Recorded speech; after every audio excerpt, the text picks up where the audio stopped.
রব্বুল আলামিন কুরআনুল কারীমের 17 নম্বর সূরা সূরা বনী ইসরাঈলের 110 নম্বর আয়াতে বললেন, কুলিদউল্লাহা আও ইদউর রাহমানা আইয়াম্মা তাদউ ফালাহুল আসমাউল হুসনা। আল্লাহ তাআলা বলেছেন, তোমরা তাকে আল্লাহ অথবা রহমান যে নামেই ডাকো না কেন, তার আছে অনেকগুলো সুন্দর সুন্দর নাম। রহমান যিনি, আল্লাহ হলেন তিনি, আল্লাহ যিনি, রহমান হলেন তিনি। আমরা যখন কোরআনের প্রথম সূরা সূরাতু আল ফাতিহা তিলাওয়াত করি, সেখানেও আমরা রহমানের পরিচয় পেয়ে যাই। প্রত্যেক দিন নামাজে আমরা এই সূরাটি তিলাওয়াত করি। সবাই একটু ঠোঁট নাড়িয়ে আমার সঙ্গে তিলাওয়াত করেন, আলহামদুলিল্লাহি রাব্বিল আলামিন আর-রহমানির রহিম মালিকি ইয়াউমিদ্দিন। আল্লাহ তাআলা সুন্দর করে তার পরিচয় দিলেন, আলহামদুলিল্লাহি রাব্বিল আলামিন, সকল প্রশংসার মালিক যিনি তিনি কে? সকল প্রশংসা আল্লাহ।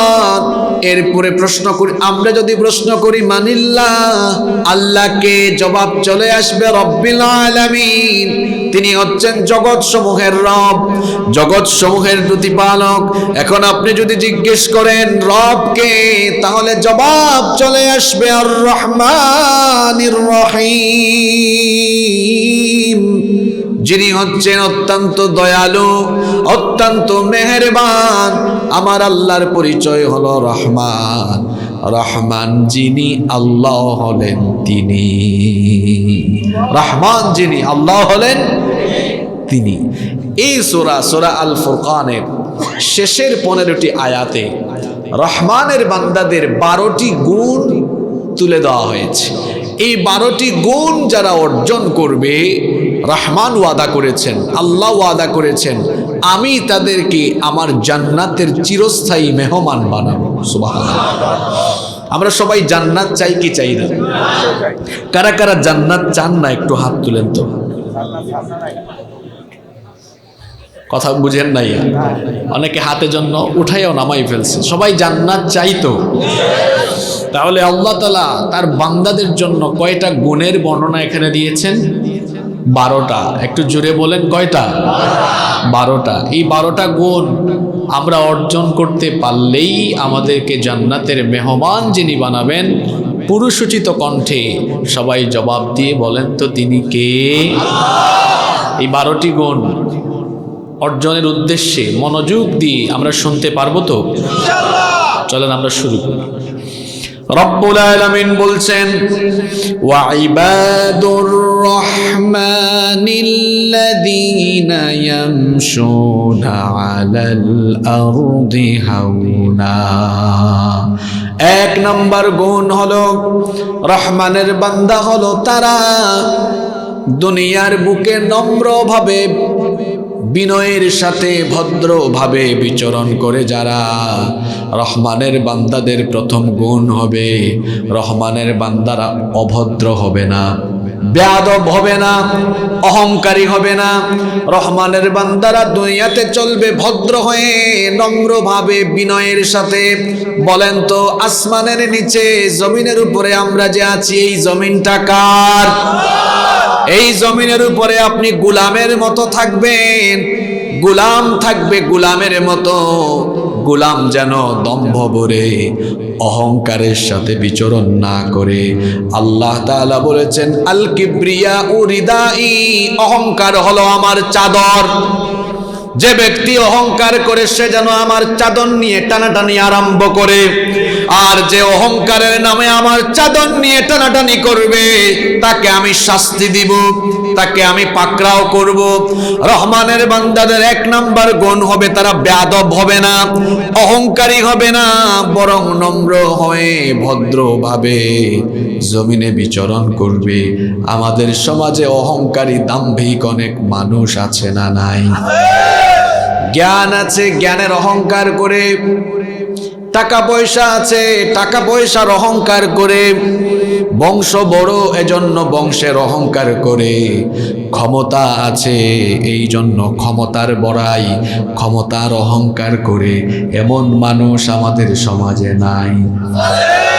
জ্ঞান আছে বলে আপনি এত বড়াই করেন কেন ভাই? জ্ঞান তো আপনি নিজে নিজে এটা এই জ্ঞান পান নাই। এই জ্ঞান আপনাকে যিনি দিয়েছেন তিনি কে? আবার আপনার জ্ঞান কেড়ে নিয়ে মুহূর্তের মধ্যে আপনাকে পাগল বানায় দিতে পারেন কে? কত জ্ঞানী মানুষ আছে হঠাৎ করে পাগল হয়ে গিয়েছে, ব্রেইন কোনো কাজ করে না। এজন্য যারা সত্যিকারের জ্ঞানী তারা বিনয়ী হয়, তারা মানুষকে সম্মান করে। যে ব্যক্তি বিনয়ী হয় ওই ব্যক্তির মর্যাদা সম্মান যিনি বাড়ায়া দেন তিনি কে? জ্ঞানের 3টা পর্যায় আছে। প্রথম পর্যায় এটা হলো খুব অল্প জ্ঞান। এই অল্প জ্ঞান যারা নেয় তারা অহংকারী হয়ে যায়। এজন্য গ্রামে গঞ্জে একটা প্রবাদ আছে, খালি কলস নড়ে বেশি। যে ব্যক্তি কম জানে সেই ব্যক্তি লাফালাফি করে বেশি। জ্ঞানের 2 নম্বর পর্যায়ে যে অতিক্রম করে কিছুটা নম্রতা তার ভেতরে আসে, কিন্তু জ্ঞানের সর্বোচ্চ পর্যায়ে যারা অতিক্রম করে, অতিক্রম করা তো সম্ভব না, অর্থাৎ 3 নম্বর পর্যায়ে যারা যায় তারা এত বেশি বিনয়ী হয়ে যায়। সে যখন গবেষণার স্তরে যায়, গবেষণা করতে গিয়ে দেখে সে এখনো কিছুই জানে না। মনে হয় যেন জ্ঞান সমুদ্রের বেলাভূমির একটা কোণায় সে দাঁড়িয়ে আছে। এই বিশাল সাগর পাড়ি দেওয়া তার জন্য সম্ভব। সময় নাই, নইলে ওই ঘটনাটা বলতাম। আপনারা বাড়িতে পড়া নিয়েন, সূরা কাহাফের মধ্যে আছে খাদির আলাইহিস সালামের সাথে মুসা নবীর এক চমৎকার তাৎপর্যপূর্ণ ঘটনা আছে। জ্ঞানের অহংকারের কারণে পরিণতি কি হয় ওই ঘটনা আপনারা পড়লে ভালো করে বুঝবেন। জ্ঞানের বড়াই করা যাবে না। অনেক মানুষ আছে টাকা পয়সা আছে বলে বুক ফুলাইয়া রাস্তাঘাটে হাঁটে। টাকা পয়সার অহংকার করবেন না। সকালবেলার টাকাওয়ালাকে বিকেলবেলা রাস্তার ফকির যিনি বানায়া দিতে পারেন তিনি কে? একটু ক্ষমতা আছে বলে এত অহংকার করে, সামান্য ক্ষমতা আছে বলে তার বিরোধী যত মানুষ আছে তাদেরকে হামলা মামলা দিয়ে বাড়িতে থাকতে দেয় না, এলাকায় থাকতে দেয় না। আমার প্রিয় ভাই, ক্ষমতার অহংকার কইরেন না, কারণ ক্ষমতার চেয়ারের জায়গায় থাকে, কিন্তু চেয়ারে বসা ব্যক্তিগুলো চিরদিন ওই চেয়ারে থাকতে পারে না। এটা যদি আপনি বুঝতে চান তো আমি আপনাকে সুন্দর ভাষায় বুঝায় দেই। কালকে সকালবেলা আপনি আপনার অফিসে যখন যাবেন, কষ্ট করে মাথাটা একটু ঘুরায়েন। মাথা ঘুরাইয়া দেখিয়েন এই চেয়ারে আপনার আগে যারা বসেছেন তাদের নাম পিছনে ঝুলানো আছে না নাই? এখন তারা সাবেক, এখন তারা বিগত। বেশি দিন টাইম নাই, আপনিও একদিন বিগত হয়ে যাবেন, এক্স হয়ে যাবেন, সাবেক হয়ে যাবেন। আপনার নাম ওখানে চলে যাবে, চেয়ারে নতুন আরেকজন চলে আসবে। কিন্তু আমরা মাঝে মাঝে চেয়ারে বসার পরে গিয়ার বেড়ে যায়, আর চেয়ারে বসার পরে গিয়ার যদি ইসলামের বিরুদ্ধে যায় তো মনে রাখবেন চেয়ারে বসাইছেন যিনি, জুতার বাড়ি খাওয়ায়া বেইজ্জত করে নামাইতে পারবেনও তিনি। ক্ষমতার অহংকার করবেন না। ওই দেখেন আরেক বেটার কি হয়েছে, তার দল ক্ষমতায় আছে কিন্তু সে একেবারে বেইজ্জত, টাকলা মুরাদ। অহংকার করে করে বলেছে ইসলাম থাকবে না। কিরে পাগলা, ইসলাম তো আছে, তোর মন্ত্রিত্ব নাই। প্রথমে গেল মন্ত্রিত্ব, এরপরে গেল দলের নমিনেশন, এরপরে বান্ধবীর সাথে মিলাইয়া মার্কা আনলো। এখন দেখা গেল বন্ধু আর বান্ধবী দুইজনের মার্কাই রাস্তা থেকে খাদে পড়ে গেল। কি বুঝলেন আপনি? আপনার দলও থাকবে, আপনি বেজ্জত হয়ে যাবেন, বেজ্জত হয়ে যাবেন। আমার আগে এখানে আমাদের মাওলানা কাজী আব্দুর রাজ্জাক হুজুর আলোচনা করলেন, তার আগে আমার ভাই মাওলানা মাকসুদ ইকবাল আলোচনা করলেন। এখন আমি আলোচনা করছি, আমি বেশিক্ষণ থাকবো না, কিছুক্ষণ পরে চলে যাব, তারপর পিসা হুজুর আসবেন। তাহলে বোঝা গেল চেয়ার কয়টা? জোরে বলেন কয়টা? এই চেয়ারে বসে আপনি যেমন, আমি যদি এখন আমি আমাকে দিয়ে বোঝাই, এই চেয়ারে বসে আমি যদি এই এলাকাকে কটাক্ষ করা আরম্ভ করি, মূর্খের মতো যা মন চায় তাই বলি, তাহলে দেখা যাবে যে সম্মান দিয়ে, ফুলের তুরা দিয়ে মানুষ আমাকে রিসিভ করেছে, বিদায় দেওয়ার সময় মানুষ আমাকে কিন্তু উল্টা ভাবে বিদায় দিবে। তাহলে বোঝা গেল ফুল দিয়ে যেভাবে এনেছে, যদি এখানে পরিবেশ ঠিক রাখে, মানুষ আবার আমাকে এগিয়েও দিবে সম্মানের সাথে। আমি আমাকে দিয়ে উদাহরণ দিলাম, ক্ষমতার বড়াই করলে পরিণতি হবে নমরুদের মতো, ফেরাউনের মতো। কেউ আপনাকে মনে রাখবে না। আর যদি এখানে বসে আপনি অহংকার না করে, আপনি যদি মানুষের সাথে সুন্দর ব্যবহার করেন, আচরণ করেন, দেখা যাবে দুনিয়া থেকে যাওয়ার সময় এলাকার প্রত্যেকটা মানুষ এসে লাশের পাশে শুধু ক্রন্দন করবে। আপনি মরেও অমর হয়ে থাকবেন, মানুষ আপনাকে আজীবন স্মরণ রাখবে, দুয়ায় শামিল রাখবে। অহংকারী ব্যক্তিরা ইতিহাসের আস্থা করে নিক্ষিপ্ত হয়ে যায়, ঠিক কিনা? এই জন্য আল্লাহ রহমানের বান্দাদের কোয়ালিটি বললেন, রহমানের বান্দারা অহংকারী হবে না। কিসের বড়াই, কিসের অহংকার? আপনি যেহেতু বড়াই করে হাঁটবেন, আপনি কি আল্লাহর জমিনটাকে ফাটিয়ে দিতে পারবেন নাকি? এজন্য রব্বুল আলামিন কোরআনুল কারীমে বললেন, ওয়ালা তামশি ফিল আরদি মারহা। আল্লাহ তাআলা বললেন, জমিনের মধ্যে অহংকারের সাথে বিচরণ করো না। আল্লাহ তাআলা আরো সুন্দর করে পরের অংশে বললেন, ইন্নাকা লান তাখরিকাল আরদা ওয়া লান তাবলুগাল জিবালা তুলা। আল্লাহ তাআলা বললেন, ইন্নাকা লান তাখরিকাল আরদ, নিশ্চয়ই তুমি জমিনকে ফাটিয়ে দিতে পারবে না। এমনকি অহংকার করে হাঁটলে, ওয়ালান তাবলুগাল জিবালা তুলা, তুমি তো আকাশের উচ্চতায় চলে যেতে পারবে না। তো কিসের অহংকার? সাইয়েদনা লুকমান হাকিম তিনি তার সন্তানকে খুব সুন্দর সুন্দর কিছু নসিহত করেছিলেন। সেই নসিহতগুলো আল্লাহর এত ভালো লেগেছে, আল্লাহ তাআলা সেগুলো সূরা লুকমানের ভেতরে উঠিয়ে দিয়েছেন। লুকমান হাকিম তার ছেলেকে যে উপদেশগুলো দিয়েছিলেন, তার মধ্যে একটা উপদেশ ছিল, ওয়ালা তুসাইর খাদ্দাকা লিন্নাস। আমার প্রিয় ছেলে, গাল বাঁকা করে, তুচ্ছ তাচ্ছিল্য করে, অহংকারের বসে মানুষের সাথে কথা বলো না। কিছু মানুষ এদের সমাজে দেখবেন গাল বাঁকা করে, খুব তুচ্ছ তাচ্ছিল্য করে, মানুষকে হেয় করে, অহংকারী মুডে চলাফেরা করে। এমন মানুষ আছে না নাই? কিসের অহংকার? আপনার দুই হাত, তারও আছে দুই হাত। আপনার দুই চক্ষু, তারও আছে দুই চক্ষু।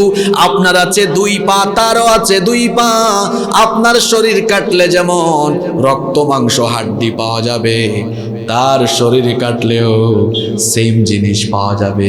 তো কিসের অহংকার করেন? আপনি বলবেন, হুজুর আমার তো টাকা আছে, তার টাকা নাই, আমার ক্ষমতা আছে, তার নাই। আপনার যেটা আছে ওইটা আপনার নয়, ওইটা আপনাকে দয়া করে যিনি দিয়েছেন তিনি কে? ওইটা আবার মুহূর্তের মধ্যে চাইলেই আবার কেড়ে নিতে পারেন কে? এজন্য আল্লাহ বললেন, খবরদার অহংকার করো না। লুকমান হাকিম তার ছেলেকে বললেন, বাবারে খবরদার গাল বাঁকা করে, তুচ্ছ তাচ্ছিল্য, অবহেলা করে মানুষের সাথে কথা বলো না। তিনি তার ছেলেকে আরো সুন্দর করে বললেন, ওয়ালা তামশি ফিল আরদি মারহা, জমিনে অহংকারের সাথে চলাফেরা করো না। ইন্নাল্লাহা লা ইউহিব্বু কুল্লা মুখতালিন ফখুর, নিশ্চয়ই আল্লাহ কোনো দাম্ভিক অহংকারী ব্যক্তিকে পছন্দ করেন না। অহংকার করা হলো ইবলিসের স্বভাব। ইবলিসের স্বভাব আল্লাহ কোরআনে বর্ণনা করেছেন। আল্লাহ যখন সবাইকে বলেছিলেন সাজদা দাও, সবাই সাজদা দিলেও আবা ওয়াস্তাকবারা ওয়া কানা মিনাল কাফিরিন। ইবলিস আল্লাহর আদেশ অমান্য করে সে অহংকারী হয়েছিল। এই অহংকারের কারণে জান্নাত থেকে তাকে বিতাড়িত করে দিয়েছেন কে? তাহলে বোঝা গেল অহংকারী হয়ে গেলে বিতাড়িত হওয়া লাগে। আপনি যদি জ্ঞানের অহংকার, টাকার অহংকার, বংশের অহংকার, ক্ষমতার অহংকার করেন, অহংকার বেশি বেড়ে গেলে মানুষ আপনাকে ভালো মতো সাইজ কইরা বিতাড়িত করবে। এজন্য আল্লাহ বললেন রহমানের বান্দারা অহংকারী হবে না, তারা হবে ভদ্র। তারা হবে কি? রহমানের বান্দারা যখন রাস্তায় মোটর সাইকেল চালাবে অভদ্রের মতো চালাবে না। আমার দেশে কিছু যুবক তরুণ ছেলে পেলে আছে, মোটর সাইকেল যখন চালায় ডিজে স্টাইলে কিছুক্ষণ ডানে কাইত, কিছুক্ষণ বামে কাইত। আছে না নাই? এই ঢাকা চিটাং হাইওয়েতে বেশিরভাগ অ্যাক্সিডেন্ট হয় রাস্তাঘাটে, আমরা চলাফেরা করার কারণে দেখি এরকম। কি আছে না? এরকম কাইতকুত হয়ে মোটরসাইকেল চালাইতে কে বলেছে আপনাকে? সোজা হয়ে চালান না কেন মোটরসাইকেল? আর মোটরসাইকেল চালানোর সময় যদি রাস্তাঘাটে মহিলা কোলে ছুটি হয়েছে দেখে আরে হরন কারে কয় তখন? এটা কি রহমানের বান্দার বৈশিষ্ট্য? এরকম অভদ্রভাবে মোটরসাইকেল চালানো, অভদ্রভাবে রাস্তাঘাটে চলাফেরা করা, এটা রহমানের বান্দার বৈশিষ্ট্য? আর যুবক ভাইদেরকে বলছি, ভাইয়েরা মোটরসাইকেল চালাতে সাবধান প্লিজ। এটা কিন্তু খুব মারাত্মক। বেঁচে থাকলে পঙ্গু, আর মরলে শরীরের এক এক পার্টস এক এক দিকে যাবে। ঠিক আছে কথা? এখন কেন জানি আদব কায়দা উঠে যাচ্ছে। আমরা যখন ছোট ছিলাম তখনও দেখেছি রাস্তায় বড় ভাইকে দেখলে, চাচা দেখলে আমরা রাস্তার পাশ দিয়ে হেঁটে আস্তে করে চলে যেতাম, অথবা বড়দেরকে দেখলে আমরা অন্য দিকে যেতাম, বড়দের সামনে গলা উঁচু করতাম না। কিন্তু এখন এই আদব কায়দা উঠে যাচ্ছে। এখন দেখা যায় যুবক ছেলেরা এলাকার প্রবীণ মুরব্বীদের পাশে দিয়েও যখন মোটর সাইকেল চালায়া যায় তখনও দেখা যায় অভদ্রের মতো চালিয়ে যায়। আছে না নাই? এরকম অভদ্রতা কি রহমানের বান্দার স্বভাব? জোরে বলেন। আল্লাহ তাআলা বলছেন খবরদার, জমিনের মধ্যে অভদ্র অহংকারী মোডে গুন্ডা মাস্তানের মতো অসভ্যের মতো চলাফেরা করো না। তাহলে কেমনে রহমানের বান্দারা জমিনের বুকে চলাফেরা করবে আল্লাহ শিখিয়ে দিলেন। যারা পারেন আমার সঙ্গে পড়েন, ওয়া ইবাদুর রহমানিল্লাযীনা ইয়ামশুনা আলাল আরদি হাওনা। রহমানের বান্দা হলো তারা জমিনে নম্রভাবে ভদ্রভাবে বিচরণ করে যারা। আজকে আমরা এই সূরা ফুরকানের আলোচনা থেকে সিদ্ধান্ত নিলাম, এখন থেকে আমরা জমিনে গুন্ডার মতো, মাস্তানের মতো, বখাটের মতো, অভদ্রের মতো, অহংকারী মতো চলাফেরা করব না। পারবেন তো? ভদ্রভাবে পারা যাবে? আল্লাহ সবাইকে তৌফিক দেন। কয় নাম্বার গুণ? কষ্ট হচ্ছে আপনাদের? এরপরে রহমানের বান্দাদের 2 নাম্বার গুণ হলো রহমানের বান্দারা হবে সংযমী, তারা হবে ধৈর্যশীল। রহমানের বান্দারা এরা কখনো বিশৃঙ্খলা সৃষ্টিকারী হবে না, তারা হবে অত্যন্ত সংযমী। আল্লাহ তাআলা এর পরের অংশে বললেন, ওয়া ইদা খাতাবাহুমুল জাহিলুনা ক্বালু সালামা। যখন জাহিলদের সম্মুখীন তারা হবে তখন তাদেরকে তারা সালাম দিয়ে কেটে পড়বে। এখন জাহিল মানে কি? জাহিল মানে এখানে মূর্খ বা অশিক্ষিত উদ্দেশ্য নয়। জাহিল মানে হচ্ছে সেই স্বভাবের লোকেরা যারা অনর্থক বেহুদা কথা কাজ নিয়ে পড়ে থাকে, মন্দ জিনিস নিয়ে পড়ে থাকে। এই সকল লোকদের ধারে কাছে রহমানের বান্দারা যায় না। রহমানের বান্দাদের স্বভাব এমন, গালি দিলে গালির জবাবে গালি দেয় না। রহমানের বান্দাদের স্বভাব হলো কেউ তাকে বকা দিলে সে উল্টা বকা দেয় না। মন্দের জবাব মন্দ দিয়ে দেয় না, মন্দের জবাব ভালো দিয়ে দেয়। কেউ তাকে গালি দিলে সে তাকে পেলে সালাম দেয়, সম্মান করে। কেউ তার বদনাম করলে দেখা হলে তারে চা খাওয়ায়। এটা হলো রহমানের বান্দার স্বভাব। ঠিক তো বলতেছেন, এটা পারবেন? আপনাকে তো কেউ গালি দিলে, তবে কেউ যদি এসে বলে ভাই অমুক কিন্তু আপনারে গালি দিচ্ছে, কয় কি বলস, তারে খালি পাই। কিন্তু রহমানের বান্দা বলবে অসুবিধা নাই, আমার ভাই আমাকে গালি দিয়েছে, না জেনে না বুঝে দিয়েছে, দেখা হোক, হাইওয়ে নে দুই ভাই মিলে চা খেয়ে ফেলে। সুবহানাল্লাহ। এটা রহমানের বান্দার স্বভাব। গালির বিনিময়ে গালি। আসেন নবীজির জীবনের দিকে তাকাই। নবীজিকে কাফেররা বলেছে পাগল, নবীজিকে কাফেররা বলেছে কাহিন, গণক, সাহির, জাদুকর। নবীজিকে তারা বলেছে কাযযাব, মিথ্যাবাদী। নবীজিকে তারা এত গালিগালাজ করলো, তার প্রতিবাদে নবীজি তাদের সামনে গিয়ে মুচকি এসে ভদ্র ব্যবহার করেছেন। সুবহানাল্লাহ। এটা রহমানের বান্দার স্বভাব। গালির বিনিময়ে, গালির প্রতিবাদে গালি নয়, গালির প্রতিবাদে হবে সালাম। জোরে বলেন, গালির প্রতিবাদে হবে কি? গালির প্রতিবাদে হবে সালাম, মন্দের জবাব হবে ভালো দিয়ে। রহমানের বান্দাদের উদ্দেশ্যে কেউ যদি বুলেট ছাড়ে, রহমানের বান্দারা শত্রুদেরকে ফুল দিবে। কি দিবে? ফুল দিবে। আমার নবীজি কষ্ট পেয়েছেন কিন্তু কখনো কাউকে কষ্ট দেন, দুঃখ পেয়েছেন কিন্তু দুঃখ দেন। এজন্য আল্লাহ তার নবীকে বললেন, ও নবী, আপনার স্বভাব তো কাফিরদের মতো হওয়া উচিত নয়।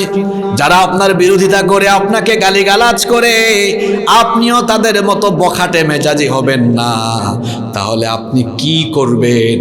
আল্লাহ তার নবীকে শিখায় দিলেন। কোরআনুল কারীমের ৭৩ নম্বর সূরা, সূরা মুজাম্মিলের ১০ নম্বর আয়াতে আল্লাহ তার নবীকে বললেন, ওয়াসবির আলা মা ইয়াকুলুন ওয়াহজুরহুম হাজরান জামিলা। ও নবী, এরা যা বলে আপনি সবর করুন, ধৈর্য ধারণ করুন। এরা যা বলে আপনি চুপচাপ এগুলো পরিত্যাগ করে চলুন। সুবহানাল্লাহ। এটা পারবেন? এটা কত বড় কোয়ালিটি জানেন? আপনার গীবত হবে, সমালোচনা হবে, শুনবেন, চুপচাপ থাকবেন, প্রতিবাদ নয়, মন্দের জবাব ভালো ব্যবহার দিয়ে দিতে হবে। ঠিক কি না? কেউ আপনার বদনাম করেছে, আপনি বদনাম নয়, আপনি তাকে পেলে তার প্রশংসা করেন, তাকে পেলে বুকে জড়িয়ে নেন, দুই ভাই চা খান। ও নিজেই লজ্জায় পড়ে যাবে, কার বদনাম করি আমি, কাকে নিয়ে সমালোচনা করি, তার মতো মানুষই হতে পারে না। সুবহানাল্লাহ। এটা রহমানের বান্দার স্বভাব। কার স্বভাব? আপনারা পারবেন? পারবেন? জবাব তো আসে না। পারবেন? শুনেন আমাদের স্বভাব কেমন হওয়া দরকার আল্লাহ শিখাচ্ছেন। কোরআনুল কারীমের ২৮ নম্বর সূরা, সূরাতুল কসাসের ৫৫ নম্বর আয়াতে আল্লাহ বললেন, ওয়া ইযা সামিউল লাগওয়া আ'রাদু আনহু ওয়া ক্বালু লানা আ'মালুনা ওয়া লাকুম আ'মালুকুম সালামুন আলাইকুম লা নাবতাগিল জাহিলিন। আল্লাহ তাআলা বলছেন, তারা যখন কোনো অহেতুক বা মন্দ কাজ, অহেতুক বা বাজে জিনিস হচ্ছে এমন কোন জায়গা দিয়ে যায়, তখন বলে তোমাদের কর্মফল তোমাদের, আমাদের কর্মফল আমাদের। এরা কারো সাথে তর্ক করে না। সালামুন সালামুন, আল্লাহ বলছেন, তারা বলে সালামুন আলাইকুম লা নাবতাগিল জাহিলিন, তোমাদের উপরে সালাম, জাহিলদের সাথে আমরা তর্ক করি না। তর্ক করা হলো মূর্খদের স্বভাব। ভালো মানুষ কখনো তর্ক করে না, কারণ তর্ক করলে টাইম লস। এখন সবচেয়ে বেশি তর্ক হয় ফেসবুকে, ঠিক আছে না? একটা কমেন্ট করলে জবাব দিতে আছে, আপনি গোবরকে কি জানি বলে নাড়াচাড়া করতেছেন, কারণ নাড়াচাড়া করলে দুর্গন্ধ আরো বাড়বে। গালি দিয়েছে, গালির জবাব গালি নয়, চুপচাপ থাকেন, সে তার গালি দিয়ে বসে থাকুক, তাহলে বিষয়টা আর বিস্তৃত হবে। সালামুন আলাইকুম লা নাবতাগিল জাহিলিন। এই যে আমরা দাওয়াতি কাজ করি, আমাদেরকে সবাই পছন্দ করবে, এটা কোনো কথা? যারে সবাই পছন্দ করে এই লোক সুবিধাবাদী। আপনি সবার কাছে এট এ টাইম ভালো হতে পারবেন? এটা সম্ভব নয়। আমাকে একদিন একজন বলে, হুজুর আপনাকে দেখলাম এক জায়গায় আপনাকে নিয়ে পোস্ট হয়েছে, আজে বাজে গালিগালাজ হয়েছে, আপনি কি একটা কিছু বলবেন? আমি বললাম, সালামুন আলাইকুম লা নাবতাগিল জাহিলিন, তাদের উপরে সালাম, জাহিলদের সাথে তর্ক করার সময় আমাদের নাই। সময় নষ্ট হবে, এই সময়টা আপনি অন্য কোনো কাজ করলে সময়টা কাজে লাগবে, ঠিক কি না? আল্লাহ বুঝার তৌফিক দান করে। রহমানের বান্দাদের 2 নম্বর কোয়ালিটি হলো, আল্লাহ বলেছেন ওয়া ইযা খাতাবাহুমুল জাহিলুনা ক্বালু সালামা, এরা যখন জাহিলদের সম্মুখীন হয় সালাম দিয়ে চলে যায়। মন্দের জবাব ভালো, গালির জবাবেও ভালো, জাহিলীয় স্বভাবের উত্তর হবে সালাম দিয়ে। পারবেন তো? এত আস্তে বললেন, জোরে বলেন ইনশাআল্লাহ। আচ্ছা, রহমানের বান্দাদের দিনের বেলা কেমন যাবে? এই 2 পয়েন্টে বললাম।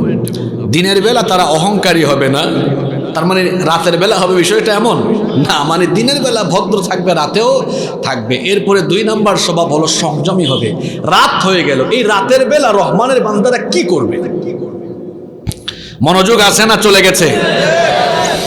এবার আল্লাহ বলছেন রহমানের বান্দাদের 3 নম্বর গুণ হলো রাত কাটাবে কেমনে। আল্লাহ বলছেন ওয়াল্লাযীনা ইয়াবিতুনা লিরাব্বিহিম সুজ্জাদাও ওয়া কিয়ামা। আল্লাহ বলছেন রহমানের বান্দা হলো তারা রাতের বেলা বেশিক্ষণ না ঘুমিয়ে রাতের কিছু অংশ নামাজের মুসল্লায় দাঁড়িয়ে আর আল্লাহকে সাজদা দিয়ে রাত কাটাবে যারা রহমানের বান্দা হলো তারা। রহমানের বান্দারা রাতের বেলায় পর্নোগ্রাফি দেখবে না। রহমানের বান্দারা রাত 2টা-3টা পর্যন্ত জেগে জেগে আর্জেন্টিনা আর ব্রাজিলের খেলা দেখবে না। রহমানের বান্দারা রাত 3টা-4টা পর্যন্ত জেগে জেগে বার্সেলোনা আর রিয়াল মাদ্রিদের খেলা দেখবে না। বলবেন হুজুর আপনিও মাঝে মাঝে দেখেন নাকি? না দেখলে এই ক্লাবের নাম আপনি জানছেন কেমনে? আমি যখন বিশ্ববিদ্যালয়ে পড়তাম কিছু ছেলেদেরকে দেখতাম ডাইনিংয়ে, ক্যাফেটেরিয়াতে। আমি হলে থাকতাম তো ক্যাফেটেরিয়াতে কথা বলছে, দোস্ত যদি ঘুমায় যাস খেলা মিস হবে, 3টার সময় অ্যালার্ম দিস। তো বললাম ভাই কিসের অ্যালার্ম দেন? ভাই আপনি বুঝবেন না, এগুলো বার্সেলোনা রিয়াল মাদ্রিদের খেলা আছে আজকে। এরা খেলা দেখে দেখে রাত কাটায় ঠিক ফজরের আগ মুহূর্তে ঘুমায় যায়, ফজরের নামাজও ঠিক মতো পড়ে না, আছে না নাই? রহমানের বান্দারা রাত জেগে জেগে বার্সেলোনা রিয়াল মাদ্রিদের খেলা দেখে না, মেসি আর নেইমারের খেলা দেখে না। রহমানের বান্দারা রাতের বেলা নাইট ক্লাবে যায় না। রহমানের বান্দারা রাতের বেলা নাচ গান আর যাত্রাপালায় গিয়ে সময় নষ্ট করে না। রহমানের বান্দারা রাতের বেলা ক্যাসিনোতে যায় না, জুয়ার আসরে বসে না। তাহলে রহমানের বান্দারা রাতের বেলা কি করে? আল্লাহ বলেছেন ওয়াল্লাযীনা ইয়াবিতুনা লিরাব্বিহিম সুজ্জাদাও ওয়া কিয়ামা। রাতের বেলা নামাজে দাঁড়িয়ে আর আল্লাহকে সাজদা দিয়ে দিয়ে তারা রাত কাটিয়ে দেয়।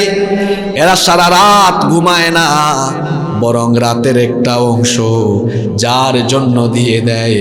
গলার আওয়াজ বড় করে বলেন তিনি কে? আস্তে বলবেন না, জোরে বলেন তিনি কে? রহমানের বান্দারা রাতের একটা অংশ কি করে শোনেন?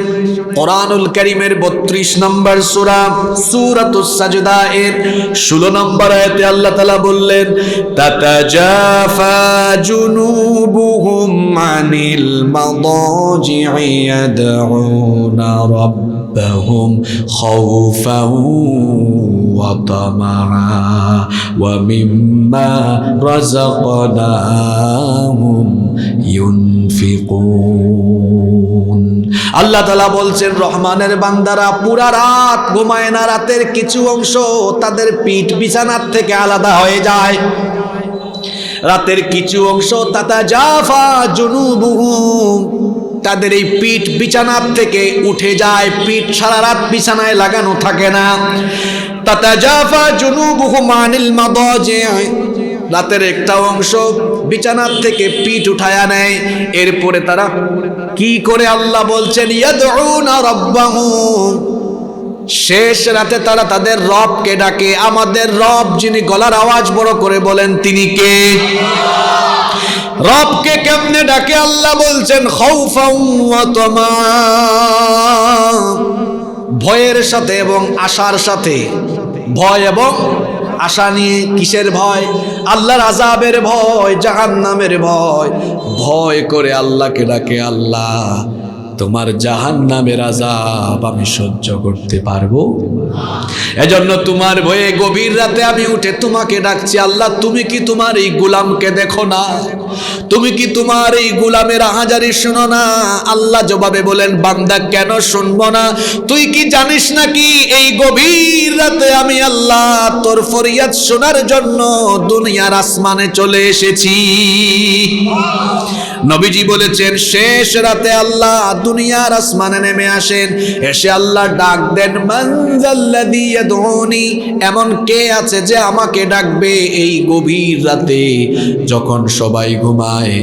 না ঘুমিয়ে যে এখন আমাকে ডাকবে, ফাআস্তাজিবা লাহু, আমি তার ডাকের জবাব দিব। কে আছে? মানজাল্লাযী ইস্তাগফিরনি, যে আমার কাছে তার গুনাহের জন্য মাফ চাইবে, যে আমার কাছে তার গুনাহ মাফ চাইবে, ফাউগফির লাহু, আমি তার গুনাহগুলো মাফ করে দিব। সুবহানাল্লাহ। মানদাল্লাযী ইয়াসআলানি, কেমন আছে যার অনেক চাওয়া আছে, চাওয়াগুলো পূরণ হওয়া দরকার, আমার কাছে চাও। কি দরকার আপনার? টাকা দরকার, পয়সা দরকার, রিজিক দরকার, সন্তান দরকার, সম্মান দরকার, যা দরকার আপনি আল্লাহর কাছে চান।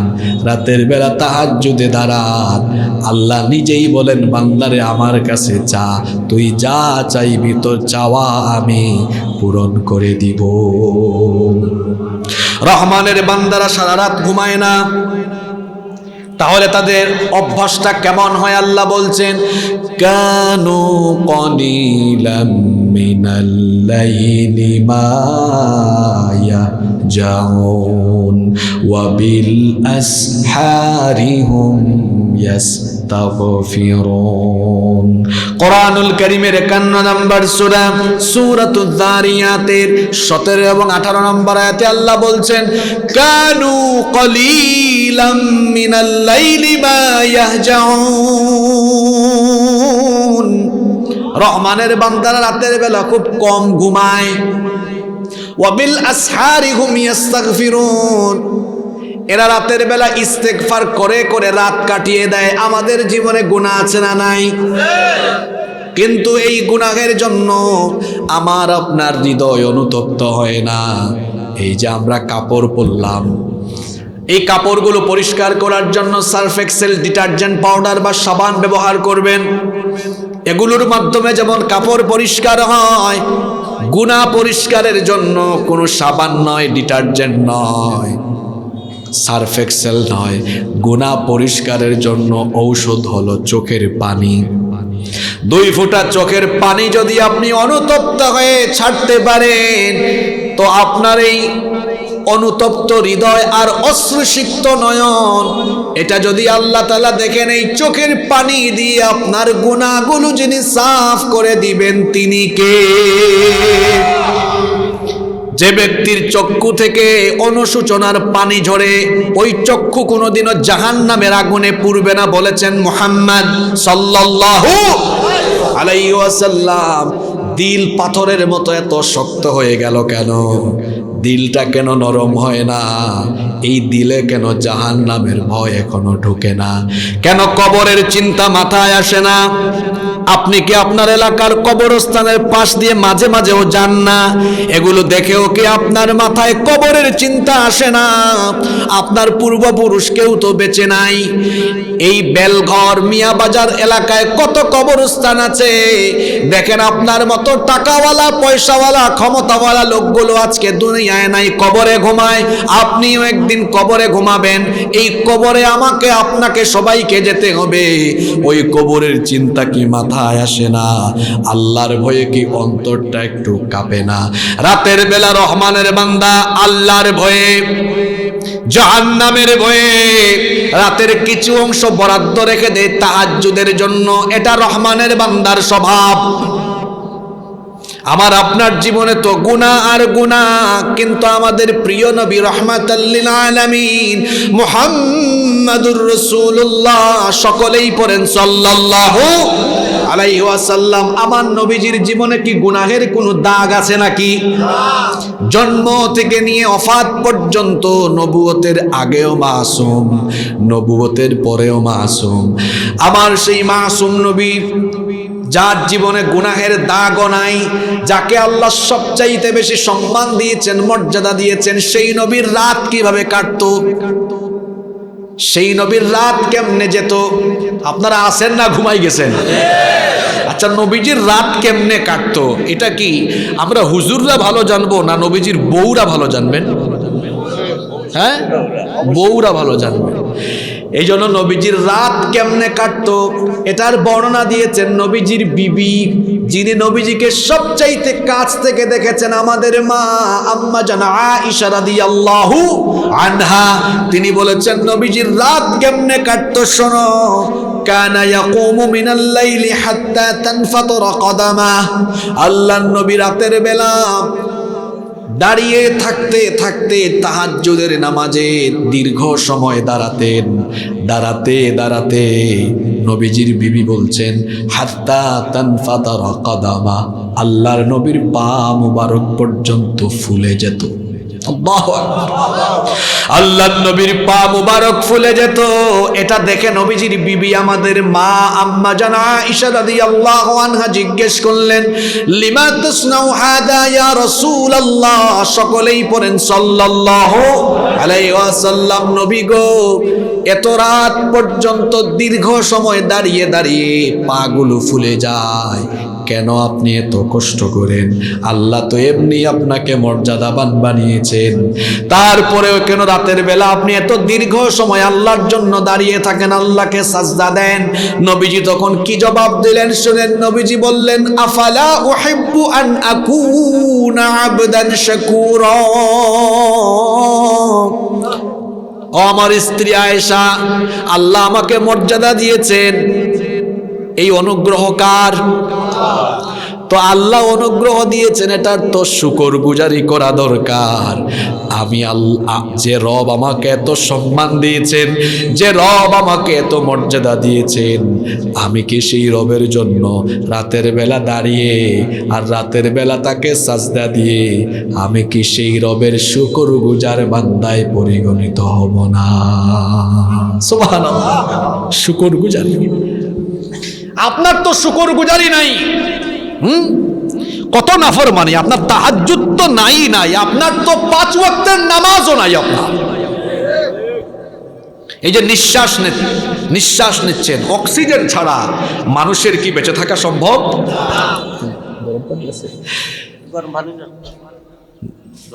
অক্সিজেন ছাড়া কি মানুষের বেঁচে থাকা সম্ভব? কষ্ট হচ্ছে আপনাদের? অক্সিজেন ছাড়া বেঁচে থাকা সম্ভব? এই যে অক্সিজেন গ্রহণ করেন, কি পরিমাণ অক্সিজেন গ্রহণ করেন আপনারা? বর্তমান বিজ্ঞান বলছে একজন সুস্থ স্বাভাবিক মানুষ প্রত্যেক দিন 550 লিটার অক্সিজেন গ্রহণ করে। সুবহানাল্লাহ, মুখ দিয়ে বের হয় না। আমি আপনার কথা বলছি, আপনি প্রতিদিন 550 লিটার অক্সিজেন গ্রহণ করেন। 550 লিটার অক্সিজেনের দাম আপনি জানেন? 14 গোষ্ঠীর সম্পদ দিয়েও আপনি কুলাইতে পারবেন না। 550 লিটার অক্সিজেনের দাম হলো বর্তমান বাজারে 5 থেকে 6 লক্ষ টাকা। আমি যদি 5 লক্ষ টাকাও ধরি, তাহলে প্রতিদিন অক্সিজেন নেন আপনি কত লক্ষ টাকা? এটা এক মাসে না, কয় দিনে? মাসে হয় 150 লক্ষ, মানে 1.5 কোটি টাকা। মাসে কত কোটি? আপনার 14 গোষ্ঠীর এত পয়সা আছে, হাতে গোনা এখানে 2-4 জনের হইতে পারে। আমি তো গরিবের ছেলে, আমারও তো নাই। এক মাসে 1.5 কোটি, এক বছরে কত? 18 কোটি। আমার চাচার সাথে আলাপ হয়েছে। আমার চাচার বয়স 78 বছর। আল্লাহ আমার চাচাকে আরো দীর্ঘ হায়াত, সুস্থতা এবং শুকরগুজার ইবাদত গুজারির হায়াত দান করেন, বলেন আমিন। এখন 78 বছরে আমার চাচা কি পরিমাণ অক্সিজেন গ্রহণ করেছেন আমার ক্যালকুলেটরে আসতেছে, বুঝতেছেন? তাইলে আমার আপনার হায়াত দিয়ে আপনি ক্যালকুলেটরে হিসেব করে দেখেন, মিলিয়ন বিলিয়ন ট্রিলিয়ন ডলারের অক্সিজেন গ্রহণ করেছি। আমরা কি আল্লাহকে কোনো পয়সা দিয়েছি? আল্লাহ কি টাকা পয়সা চান?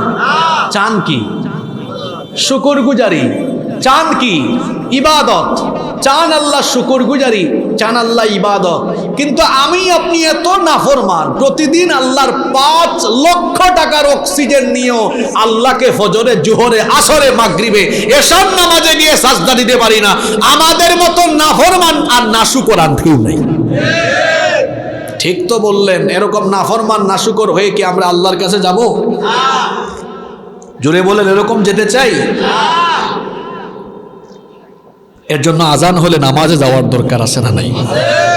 রহমানের বান্দাদের রাত খেলা দেখে, আড্ডা দিয়ে, তামাশা করে কাটে না সাজদায় কাটে? জোরে বলেন, কিভাবে কাটে? তাহলে আমরা এই গুণ অর্জন করে তাহাজ্জুদ গুজারি হতে পারবো তো? যত মানুষ বড় বড় বুজুর্গ হয়েছেন, বড় আলেম হয়েছেন, আজকে ফাঁস করে দিয়ে যাই, বেশিরভাগের সিক্রেট আমল হলো তাহাজ্জুদের নামাজ। বেশিরভাগের সিক্রেট আমল কি? এটা যে কি নামাজ, এটা যখন আপনি আমল করবেন তখন বুঝবেন এই নামাজের এত পাওয়ার। এই তাহাজ্জুদের নামাজের কারণে আল্লাহ তাআলা আপনাকে অশেষ সম্মানিত করে দিবেন। সুবহানাল্লাহ। আপনার চেহারায় নূর চলে আসবে, আপনার কথায়, চলনে, বলনে, সব কিছুতে আলাদা একটা রুহানিয়ত চলে আসবে। আল্লাহ এটা দান করবে। সুবহানাল্লাহ পড়েন। তাহলে রহমানের বান্দাদের 3 নাম্বার গুণ, রহমানের বান্দারা রাত কাটায় সাজদা দিয়ে। রাত কাটায় কে দিয়ে? সারা রাত নয়, রাতের কিছু অংশ আল্লাহকে দেন। পারবেন না? আরো জোরে বলেন ইনশাআল্লাহ। 1 নাম্বার বলেছিলাম, রহমানের বান্দারা বেয়াদব হবে না আদব মেনটেন করবে? 2 নাম্বার, রহমানের বান্দারা সহনশীল হবে, তারা জাহিলদেরকে কি দিবে? 3 নাম্বার, রাত কাটাবে কিভাবে? আহা, কি সুন্দর করে আল্লাহ মিলিয়ে দিয়েছেন। এখন ইবাদত করার পরে যেন অহংকার চলে না আসে। ইবাদত করার পরে যেন অহংকার চলে না আসে। আপনি ইবাদত করলেন, মনে করলেন আমার মতো কেউ আর আসেই এলাকায় পরহেজগার। কিছু মানুষ আছে দেখবেন এলাকায় 5 ওয়াক্ত নামাজ পড়ে মাঝে মাঝে মসজিদের উঠানে বসে বলে আমার মতো নামাজি এলাকায় কেউ আছে? এরকম বলে কি বলে না? ইবাদত দিয়ে, শুধু ইবাদত দিয়ে কি জান্নাতে যাওয়া যাবে? আল্লাহর রহমত, আল্লাহর দয়াও। এই জন্য আল্লাহ পরের আয়াতে বললেন, রহমানের বান্দারা রাতের বেলা ইবাদত বন্দেগী তাহাজ্জুদ এর মাধ্যমে যেমন রাত কাটাবে, ঠিক তেমনি রাতের বেলা তারা আরো কি করবে? রাতে বা দিনে এই ইবাদতের পরেও তারা আল্লাহর কাছে জাহান্নাম থেকে পানা চাইবে। আল্লাহ তাদের 4 নাম্বার গুণ বললেন, ওয়াল্লাযীনা ইয়াকুলুনা রব্বানা ইসরিফ আন্না আযাবা জাহান্নাম ইন্না আযাবাহা কানা গরামা। রহমানের বান্দারা ইবাদত বندگی করলেও জাহান্নাম থেকে আল্লাহর কাছে পানাহ চায়। তারা বলে, হে আমাদের রব, জাহান্নাম থেকে আমাদেরকে হেফাজত করো। ইন্না জাহান্নামা কানা গরামা, নিশ্চয়ই জাহান্নামের আগুন বড় সর্বনাশা, জাহান্নামের আযাব বড় মারাত্মক। ইন্নাহা সাআত মুস্তাকাররাও ওয়া মুকামা। নিশ্চয়ই জাহান্নাম অবস্থান আর আবাসস্থল হিসাবে অত্যন্ত নিকৃষ্ট। এই জাহান্নামের ভয়ে আল্লাহর কাছে দোয়া করে, খবরদার শুধু ইবাদত বন্দেগি করে ভাববেন না আপনি জান্নাতি হয়ে গিয়েছেন, বরং ইবাদত বন্দেগি করে আল্লাহর ভয়ে এরপরেও জাহান্নাম থেকে পানা চাওয়ার জন্য যার কাছে দোয়া করতে হবে গলার আওয়াজ বড় করে বলেন তিনি কে? এজন্য নবীজিও আল্লাহর কাছে দোয়া করতেন, আল্লাহুম্মা হাসিবনি হিসাবান ইয়াসীরা। আরো দোয়া করতেন, আল্লাহুম্মা ইন্নী আসআলুকাল জান্নাহ ওয়া আউযু বিকা মিন আযাবিন নার। আবার ফজরের এবং মাগরিবের নামাজের পরে, ফরজ নামাজের পরে নবীজি 7 বার পড়তেন, আল্লাহুম্মা আজরিনি মিনান নার। কেউ চুপ থাকবেন না, সবাই আমার সঙ্গে বলেন, আল্লাহুম্মা আজরিনি, জোরে বলেন, মিনান নার। আরেকবার বলেন, আল্লাহুম্মা আজরিনি মিনান নার। এর অর্থ হলো, হে আল্লাহ আপনি জাহান্নামের আগুন থেকে আমাদেরকে বাঁচান। জাহান্নামের আগুন থেকে যিনি বাঁচাতে পারেন তিনি কে? এজন্য নবীজি আমল শিখিয়েছেন, ফজর আর মাগরিবের ফরজ নামাজের পরে 7 বার এই দোয়া করবেন। কার কাছে? আবার আরেকটা আমল আমরা অনেকে জানি না, যখন আমরা নামাজ আদায় করি শেষ বৈঠকে তাশাহুদ পড়ি, আত্তাহিয়াতু লিল্লাহি ওয়াস সালাওয়াতু। তাশাহুদ শেষ করে আমরা দুরূদ পড়ি, আল্লাহুম্মা সাল্লি আলা মুহাম্মাদ, এটা পড়ি, আল্লাহুম্মা বারিক আলা মুহাম্মাদ, এটাও পড়ি। এরপরে আমরা দোয়ায়ে মাসুরা পড়ি, আল্লাহুম্মা ইন্নী যালামতু নাফসি যুলমান কাসীরা, এটা আমরা পড়ি। এরপরে আমাদের শেষ হয়ে যায় বলে আমরা ইমাম সাহেবকে সিগন্যাল মারি। আপনাদের এলাকায় নাই মনে হয়, ইমাম সাহেবকে সিগন্যাল দেয়, কয় ইমাম সাহেব আপনি বুঝেন না আমার শেষ, আপনিও শেষ করে ফেলান কাম। আমরা অনেকে জানি না। এরপরেও আরো আমল আছে না নাই? হ্যাঁ, আপনার নামাজ হয়ে যাবে এতটুকু, কিন্তু কাশি কুশি মারলে আবার নামাজ হবে না। সতর্ক করতে যাবেন না, আপনার শেষ বসে থাকেন। কিন্তু একটা হাদিস শুনেন, নবীজি বলেছেন, ইদা তাশাহাদা আহাদুকুম ফালইস্তাইয বিল্লাহি মিন আরবা।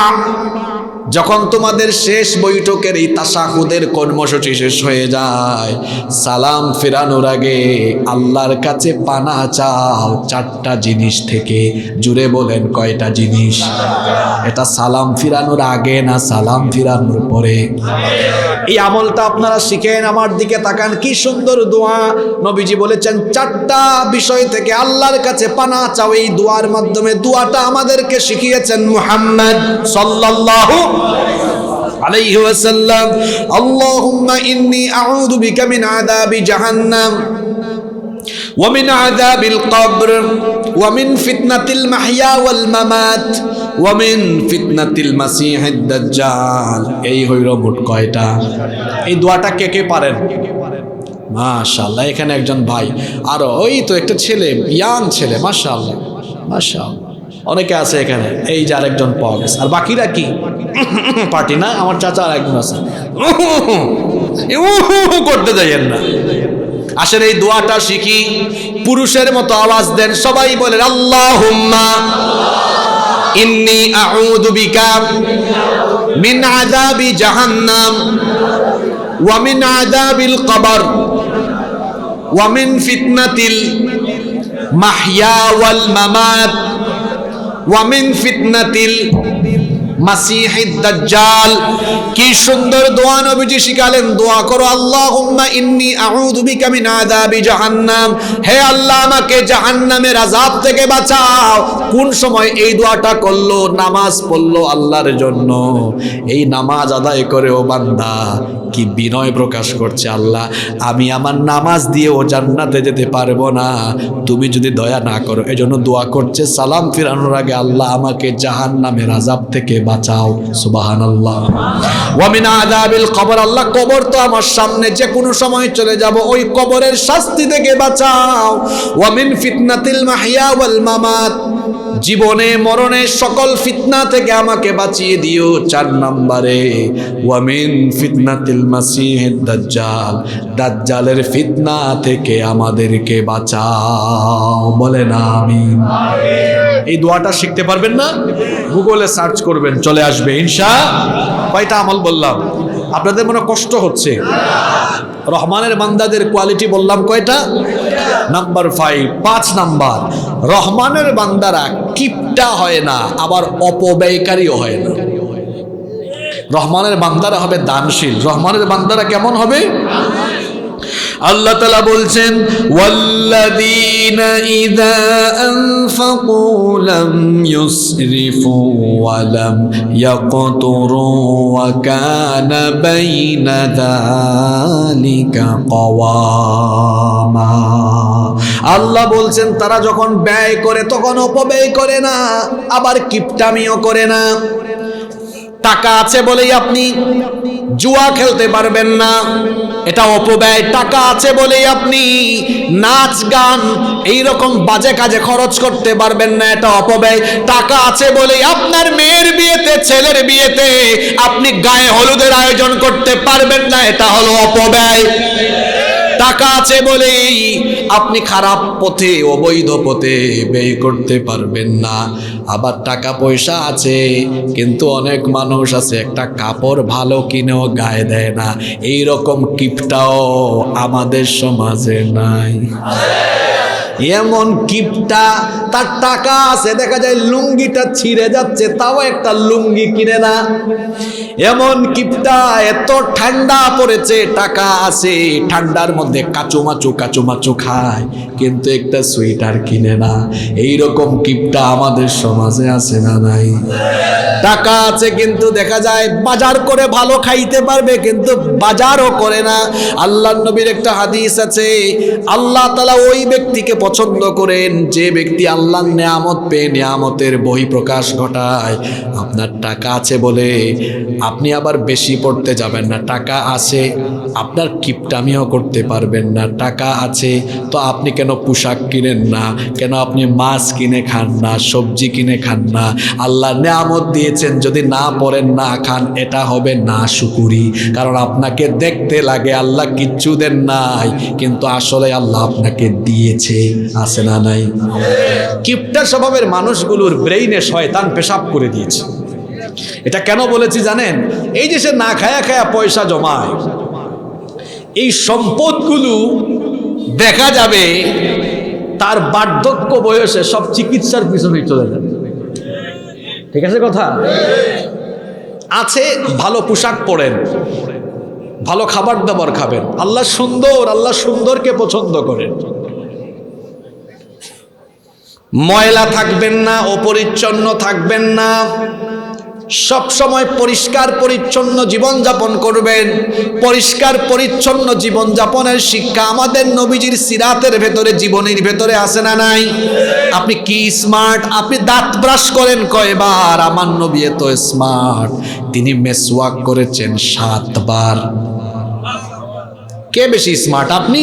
নো, নবীজি 5 ওয়াক্ত নামাজের আগে 5 বার। আর আমাদের মা হাদিস বর্ণনা করেছেন, আম্মা জান আয়েশা রাদিয়াল্লাহু আনহা, তিনি বলেছেন চোখ খুললেই, ঘুম থেকে উঠলেই সবার আগে নবীজি মেসওয়াক হাতে নিতেন, আবার ঘুমানোর আগেও মেসওয়াক করে নবীজি ঘুমাতেন। 5 আর 2 হইল কত? আমার নবীজি কত পরিচ্ছন্ন। দুনিয়ার থেকে চলে যাবেন, শোনেন, চলে যাবেন এইরকম মুহূর্ত। আমাদের মা আম্মা জান আয়েশা রাদিয়াল্লাহু আনহাকে ডেকে বললেন, ও আয়েশা, একটা মেসওয়াক দেখো আনতে পারো কিনা। তিনি একটা মেসওয়াক এনে দিলেন। আর আমাদের মা বলছেন, আমি এই দুনিয়ার সবচাইতে সৌভাগ্যবতী নারী, কারণ আমার কোলে মাথা রেখে এবং আমার মুখের থুতু নবীজি তার ঠোঁটে লাগিয়ে লাগিয়ে দুনিয়ার থেকে চলে গিয়েছেন। সুবহানাল্লাহ। আম্মা জান আয়েশা রাদিয়াল্লাহু আনহা একটা মিসওয়াক আনলেন। আমরা যারা মিসওয়াক ব্যবহার করি, মিসওয়াকের মাথাটা নরম না শক্ত? কি বলেন আপনারা? এটা ভাঙার আগে কি থাকে? শক্তই তো থাকে। এখন নবীজি তো সেই সময় দুর্বল, তিনি বললেন আয়েশা তুমি একটু এটা চাবিয়ে দাও, নরম করে দাও। আমাদের মা একটু চাবিয়ে দিলেন, নরম করে দিলেন। চাবানোর কারণে তার মুখের থুতু ওই মিসওয়াকের মধ্যে লেগে গেল। তিনি এটা মুছতে চাচ্ছিলেন, নবীজি বললেন মোছার দরকার নাই, তুমি এটা আমার কাছে দাও। নবীজি মিসওয়াক করার আগে আমাদের মা লক্ষ্য করে দেখলেন নবীজি মিসওয়াকের আগে আম্মা জানের লাগানো ওই থুতুগুলো মিসওয়াক থেকে চুষে চুষে খাওয়া আরম্ভ করলেন। সুবহানাল্লাহ। এরপরে নবীজি মিসওয়াক করতে করতেই দুনিয়া থেকে চলে গেলেন। নবীজির শেষ আমলটাও ছিল মিসওয়াক। এই জন্য পকেটের মধ্যে পারলে একটা মিসওয়াক রাখবেন। পারবেন তো? যারা মিসওয়াক করে এদের মুখে দুর্গন্ধ হয় না। কিছু মানুষ আছে মুখ খুললেই মনে হয় দুর্গন্ধের ফ্যাক্টরি বের হচ্ছে, আছে না নাই? আরে বাপরে বাপ, বিড়ির গন্ধ, সিগারেটের গন্ধ, খাবার দাবার খেয়েছে, একটু কুলি করে মুখ পরিষ্কার করে না, মুখ খুললেই মনে হয় দুর্গন্ধের ফ্যাক্টরি থেকে দুর্গন্ধ আসতেছে। এরকম জীবন যাপন করতে আপনাকে কে বলেছে? পরিষ্কার পরিচ্ছন্ন জীবন যাপন করবেন। যারা মিসওয়াক করে এদের মুখে দুর্গন্ধ হয় না, এজন্য মিসওয়াক করবেন। মিসওয়াকের অনেক ফায়দা আছে।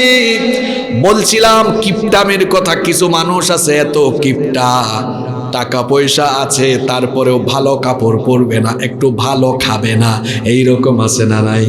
আল্লাহ বলছেন রহমানের বান্দারা কিপটা হয় না, আবার তারা অপব্যয়কারীও হয় না। তাহলে তারা কেমন হয়? আল্লাহ বলছেন, আল্লাহ তাআলা বলছেন ওয়া কানা বাইনা যালিকা কওয়ামা। এই দুইয়ের মাঝখানে তারা থাকে মধ্যম পন্থা অবলম্বন করে, মধ্যম পন্থা অবলম্বন করে। আর তারা আল্লাহর পথে সুযোগ পেলেই দান করে। কারণ আমাদেরকে ধন সম্পদ যিনি দিয়েছেন তিনি কে? আল্লাহ তাআলা বলছেন ওয়ালা তাজআল ইয়াদাকা মাগলুলাতান ইলা উনুকিকা ওয়ালা তাবসুতহা কুল্লাল বাসতি ফাতাকউদা মালুমান মাহসুরা। আল্লাহ তাআলা বলছেন তুমি তোমার হাতকে গলায় বেঁধে রেখো না, মানে কিপটামি করো না, আবার একেবারে মেলে দিও না, খুলেও দিও না, মানে অপব্যয় করো না। এর মাঝখানে থাকো। তোমার যেটুকু দরকার সেটুকু খরচ করার পরে যা আছে সেগুলো আল্লাহর রাস্তায় দান করো। আমরাও দানশীল হব বলেন ইনশাআল্লাহ। এরপরে রহমানের বান্দাদের 6 নম্বর কোয়ালিটি হলো রহমানের বান্দারা শিরক করে না।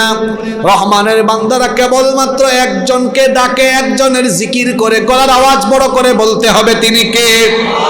আল্লাহ তাআলা বলছেন ওয়াল্লাযীনা লা ইয়াদউনা মা'আল্লাহি ইলাহান আখার। রহমানের বান্দা হলো তারা আল্লাহর সাথে অন্য কাউকে ডাকে না। যারা আমার দেশে এমন কিছু মানুষ আছে কিছুক্ষণ ডাকে আল্লাহ আল্লাহ আল্লাহ আল্লাহ, এরপরে ডাকে দেখা যায় খাজা আর গাজা, আছে না নাই? কিছুক্ষণ জিকির করে আল্লাহ আল্লাহ, বাকি সময় করে শের আলী বাবা, মের আলী বাবা, ল্যাংটা বাবা, আছে না নাই? কে বলেছে ল্যাংটা বাবা, গাজা বাবা আর বদনা বাবার জিকির করতে? জিকির হবে একজনের, তিনি কে? রহমানের বান্দারা সুসময়েও ডাকে আল্লাহ, দুঃসময়েও ডাকে আল্লাহ, সুদিনেও আল্লাহ, দুর্দিনেও আল্লাহ, সুস্থতার সময়েও আল্লাহ, অসুস্থতার সময়েও। সাইয়েদনা আইয়ুব আলাইহিস সালাম অসুস্থ হয়ে গেলেন, তিনিও তখন যাকে ডাক দিলেন তিনি কে? তার কথা কোরআনে এসেছে ওয়া আইয়ুবা ইয নাদা রাব্বাহু আন্নী মাসসানি আদ-দুররু ওয়া আনতা আরহামুর রাহিমিন। ইউনুস নবী বিপদে পড়েছেন, ডাক দিয়েছেন কাকে? বলেছেন লা ইলাহা ইল্লা আনতা সুবহানাকা ইন্নী কুনতু মিনাল যালিমিন। দেখেন জাকারিয়া আলাইহিস সালামের সন্তান নাই, সেই সময়ও ডাক দিলেন কাকে? আমাদের জাতির পিতা ইব্রাহিম আলাইহিস সালামের সন্তান নাই, সন্তান চাইলেন কার কাছে? বললেন রব্বি হাবলি মিনাস সালিহিন। জাকারিয়া আলাইহিস সালাম দোয়া করেছিলেন রব্বি লা তাযর আলাল ফারদি মিনাল রব্বি লা, তিনি বলেছিলেন আল্লাহ আমাকে তুমি একা ছেড়ে দিও না। কি সুন্দর দোয়া করেছিলেন রব্বি হাবলি মিন লাদুনকা যুররিয়াতান তাইয়্যিবা, আল্লাহ তোমার তরফ থেকে আমাকে পবিত্র সন্তান দাও। আমার দেশে অনেক মানুষ আছে সন্তান নাই, মাজারে গিয়া ঠুস ঠুস সাজদা দেয়, আছে না নাই? তো সন্তান নাই, তোমার কোন বাপ তোমারে সন্তান দিবে? সন্তান যদি চাইতে হয়, চাইতে হবে কার কাছে? কুকুরের বছরে সন্তান হয় কম না বেশি? কয়টা দেয়? কোন বাবার মাজারে গেছে? কোন বাবার মাজারে গিয়েছে বলেন? যারা সন্তানের জন্য জীবিত মৃত বাবাদের কাছে দৌড়ায়, এদেরকে বলবো কুকুর থেকে শিক্ষা নেন। আপনার ঈমান এত খারাপ হয়েছে, একটা কুকুরও সন্তান চাওয়ার জন্য কারো কাছে যায় না। আপনি কুকুরের চেয়ে নিম্ন পর্যায়ে চলে গিয়েছেন, সন্তান হয় না, জিতা আর মুর্দা বাবার কাছে আপনি যান। চাইবেন কার কাছে? মারিয়াম আলাইহিস সালামের তো স্বামীও নাই, পেটে সন্তান দিয়ে দিয়েছেন কে? আবার ভুল বুঝবেন না যে হুজুর কি পীর আউলিয়ার মাজার বিরোধী নাকি? না, হুজুর ভণ্ড পীর বিরোধী। ওলিয়া উলিয়াদেরকে আমরা আমাদের কলিজা থেকে মহব্বত করি। আমার বাড়িও ওলিয়া উলিয়ার এলাকায়, আমার বাড়ি সিলেটে। পীরা কি আমাদেরকে শিখায়েন না? শাহজালাল শাহপরান আর তাদের সাথে 360টা উলিয়া রাহিমাহুমুল্লাহ। শাহজালাল শাহপরানের উত্তরসূরি আমরা, এই জন্য কথার ভিতরে কিছু জজবা আছে, আমরা বলার সময় কোনো ভয় করি না।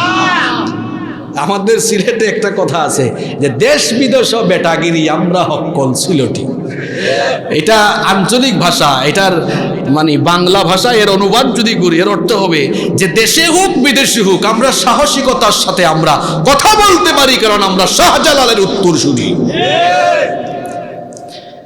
এই যে আমাদের শাহজালাল রহমতুল্লাহি আলাইহির মাজারকে এক শ্রেণীর ভণ্ডরা ব্যবসার কেন্দ্র বানিয়ে ফেলেছে।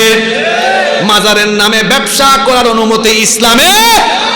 যদি মাজারের নামে ব্যবসা করার অনুমতি থাকতো তাহলে আমার আপনার নবীজির রওজা শরীফে মানুষ টাকা পয়সা না, মানুষ বুকটা ছিঁড়ে কলিজা বের করে দিয়ে চলে আসতো। সেখানে এগুলো আছে? এই ভণ্ডামি আছে? সুতরাং ওলিয়া উলিয়াদের বিরুদ্ধে আমরা কখনো নই, বরং পিরাকির বেশ ধরে যারা ভণ্ডামি করবে তাদের সাথে আমাদের কোনো সম্পর্ক নয়। এই দেশে ইসলাম এসেছে ওলিয়া উলিয়াদের মাধ্যমে, এজন্য ওলিয়া উলিয়াদেরকে আমরা কলিজা থেকে মহব্বত করি। এই বাংলাদেশে ইসলামের নিয়ামত এসেছে ওলিয়া উলিয়াদের মাধ্যমে, ঠিক কিনা বলেন?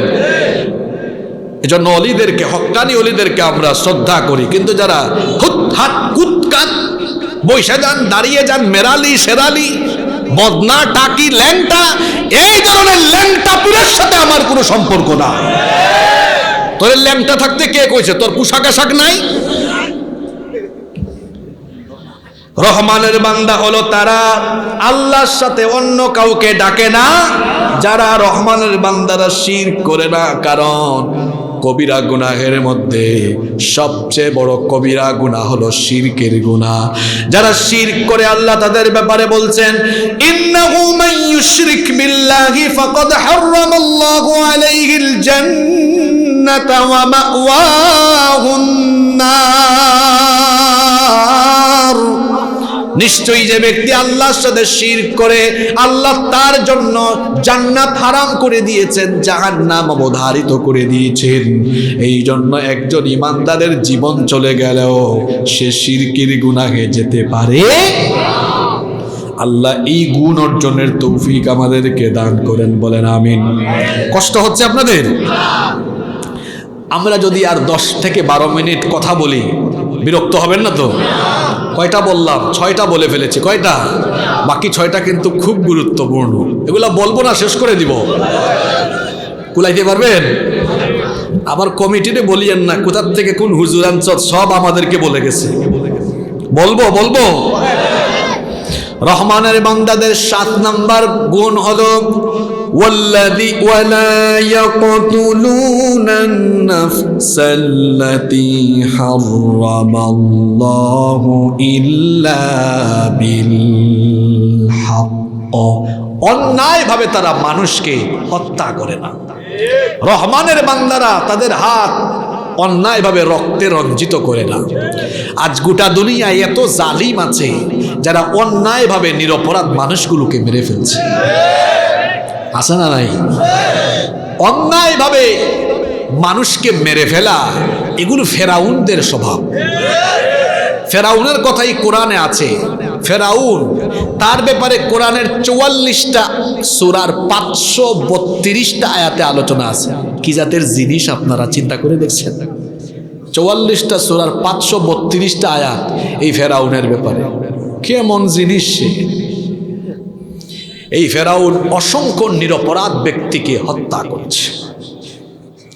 কিয়ামতের দিন আল্লাহর আদালত বসবে, সেদিন বিচারক কে?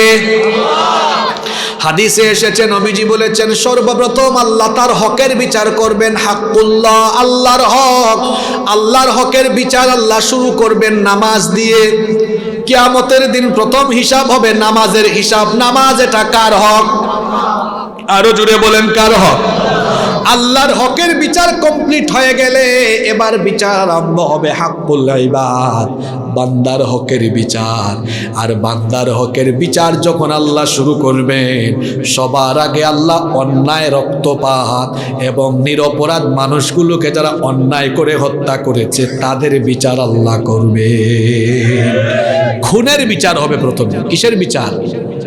আহারে, পৃথিবীতে এমন বহু খুন হয় যেই খুনের বিচার দুনিয়াতে হয় নাই, হয়তো হবেও না। নিরপরাধ মানুষগুলোকে অপরাধ ছাড়া বিচার বহির্ভূতভাবে জালিমের গোষ্ঠী অন্যায়ভাবে মেরে ফেলেছে, এই রকম নজির দুনিয়াতে নাই।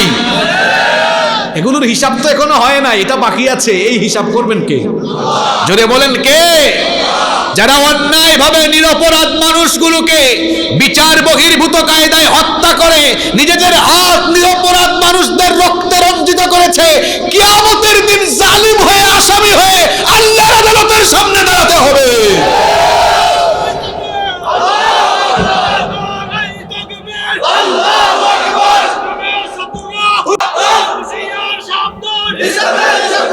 আমাদের কোনো শত্রু নাই। কালকে আবার কমিটিরে ধইরেন না, কোথার থেকে হুজুর আনছ, চিৎকার দিল কেন? আমাদের দেশে হয়ে গেছে এমন, মাঝে মাঝে দেখা যায় কোনো নাম না নিলেও কিছু মানুষ নিজেই এটা তার নিজের উপর নিয়ে নেয়। আমি আবার ওই বেলাইনে কথা বলি না, চেষ্টা করি লাইনে কথা বলার। আমার কথা হচ্ছে, আমি কারো নামও নিলাম না, কিচ্ছু বললাম না, নিজের গায়ের উপর টেনে নিয়েছেন কেন? তাহলে বোঝা গেছে এই রকম ফেরাউনি আর শয়তানি স্বভাব আপনার ভিতরে আছে। আপনি জমজমের পানি দিয়া গোসল করেন, যান তওবা করেন আপনি, নইলে আপনার এত গায়ে লাগলো কেন? কিছুদিন আগে এক জায়গায় ওয়াজ হচ্ছে ফেরাউনের, এক লোক স্লিপ দিয়েছে, কই হুজুর দয়া করে রাজনৈতিক কথা বলবেন না। বললাম ওয়াজ হইতেছে মিশরের ওয়াজ, ফেরাউন কোথায়? টেনে নিয়ে আসলেন বাংলাদেশে। ভাই, ফেরাউনের সাথে রক্তের সম্পর্ক আছে না চেতনার সম্পর্ক আছে? কি বলেন, এরকম মানুষ আছে না নাই? এখানে আল্লাহ বলেছেন রহমানের বান্দারা অন্যায়ভাবে রক্তপাত ঘটায় না। আপনি সকালবেলা ধরলেন কমিটিরে, কিরে কি জাতের হুজুর আনছ? তো আপনি কি রহমানের বান্দার বাইরের কাতারের নাকি, যার হাত মাঝে মাঝে জুলুমের কারণে নিরপরাধ মানুষদের উপরে হাত গিয়ে রক্তাক্ত করেন? এই হাত, যেই হাত অন্যায়ভাবে রক্তে রঞ্জিত করে, এই হাতগুলো ফেরাউনি হাত। আল্লাহ জালিমদেরকে হেদায়াত দেন, মজলুমদেরকে হেফাজত করেন। তাহলে রহমানের বান্দাদের 7 নাম্বার কোয়ালিটি হলো অন্যায়ভাবে তারা রক্তপাত ঘটায় না, মানুষ হত্যা করে। একজন মানুষের দাম, অনেকে বলে ইসলাম নাকি সন্ত্রাসী, আমাদের মতো হুজুরকেও বলে এই হুজুরগুলা উগ্র। যারা আমাদেরকে উগ্র বলে তারা সবচাইতে উগ্র, কারণ আমরা জঙ্গিবাদকে, উগ্রবাদকে উস্কে দেই না। এখানে যদি গোয়েন্দাও থাকে, আপনারাও আয়াতটা শুনেন। একজন মানুষের জীবনের মূল্য ইসলামে কত বেশি। আল্লাহ তাআলা সূরা মাঈদার মধ্যে বলেছেন, মান কাতালা নাফসান বিগাইরি নাফসিন আও ফাসাদিন ফিল আরদি ফাকাআন্নামা কাতালান নাসা জামিআ।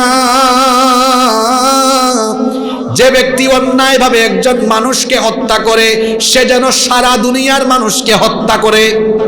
ওয়ামান আহইয়াহা ফাকান্নামা আহইয়ান নাস জামিআ, যে একজন মানুষের জীবন বাঁচিয়ে দেয় সে যেন গোটা দুনিয়ার মানুষের জীবন বাঁচায়। তাহলে অন্যায়ভাবে যারা নিরপরাধ মানুষ যদি একজন হত্যা করে, এই লোকটা এত বড় খুনি, সারা দুনিয়ার মানুষ খুন করলে যে অপরাধ, একজন নিরপরাধ মানুষকে খুন করলে সেই অপরাধ। আমাদেরকে উগ্র বলার আগে, চরমপন্থী বলার আগে, যাদের হাত নিরপরাধ মানুষদের, আলেমুল আমাদের রক্তে রঞ্জিত হয়েছে, তাকে আপনি সন্ত্রাসী বলুন। তারা হলো দুনিয়ার সবচেয়ে বড় সন্ত্রাস, সবচেয়ে বড় জঙ্গি, সবচাইতে জঘন্য সন্ত্রাসী। কথা কি বোঝা যায়? রহমানের বান্দাদের 8 নম্বর গুণ হলো রহমানের বান্দারা জিনা ব্যভিচারের ধারে কাছেও যায়।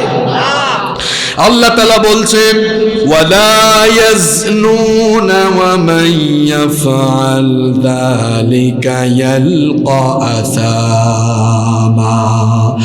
তারা জিনা করে না, জিনা ব্যভিচারের ধারে কাছেও যায় না। রহমানের বান্দারা হলো চরিত্রবান, লজ্জাস্থান হেফাজতকারী। মুমিনের গুণ হবে এমন, আল্লাহ সূরা মুমিনুনে বলেছেন ওয়াল্লাযীনা হুম লিফুরুজিহিম হাফিযুন, যারা তাদের লজ্জাস্থানের হেফাজত করে, বিবাহ বহির্ভূত হারাম রিলেশন করে না, জিনা ব্যভিচারে জড়িয়ে পড়ে না, চরিত্রটাকে সেফ রাখে। এখানে যারা ছাত্র, আমার দিকে তাকাও, যারা পড়াশোনা করো স্কুলে, কলেজে, ইউনিভার্সিটিতে, এই পড়াশোনার বয়সে মেয়েদের পিছনে ঘুর ঘুর ঘুর ঘুর করে তোমার চরিত্র শেষ করে দিও না।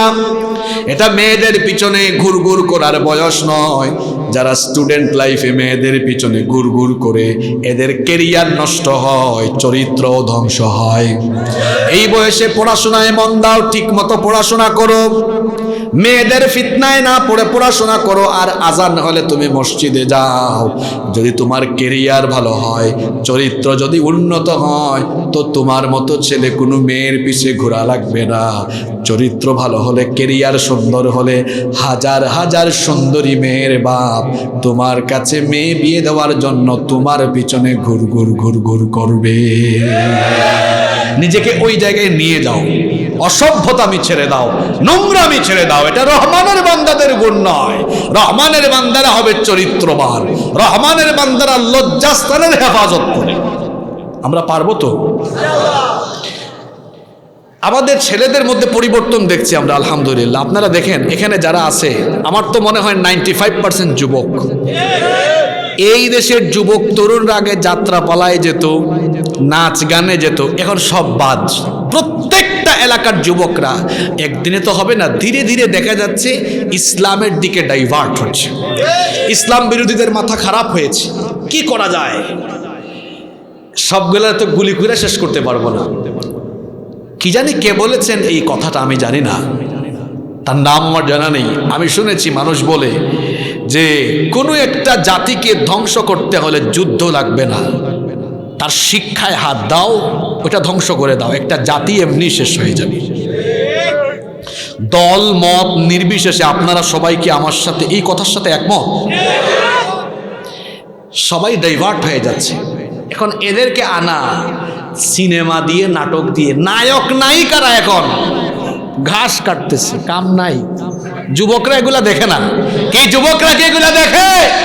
আরো জোরে বলতে হবে, যুবকরা এগুলা দেখে, গুড়ার ঘাস কাটে। এই জন্য তাদের কাম ফালাইয়া তুইয়া কেউ কেউ রাজনীতিতে যাচ্ছে, নাই তো। এই যুবক যুবতী, তরুণ তরুণী সবাই ইসলামের দিকে আসতেছে, নষ্ট করবে কেমনে এদেরকে? আপনারা রাগ করবেন? এখানে বিভিন্ন দলের মতের মানুষ আছে, আপনারা সবাই আমাদের ভাই, কেউ রাগ করবেন না। এটা আমরা আমাদের সকলের হৃদয়ের ব্যথা, আকুতি, অনুভূতি এখন বলবো, কষ্ট পাবেন না তো? এই যে আপনাদের ছেলেরা, চাচারা বলেন তা, আপনাদের ছেলেরা ভাতিজারা যে মাহফিলে বসছে, এই চিত্র দেখে আপনাদের ভালো লাগতেছে না খারাপ লাগতেছে? সুন্দর একটা চিত্র দেখা যাচ্ছে, নষ্ট করবে কেমনে এদেরকে?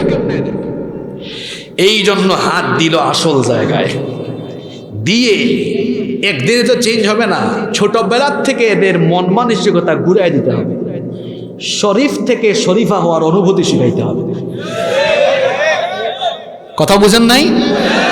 শরীফ থেকে তিনি একজন ছেলে, মনে মনে ভাবেন তিনি একজন ট্রান্সজেন্ডার।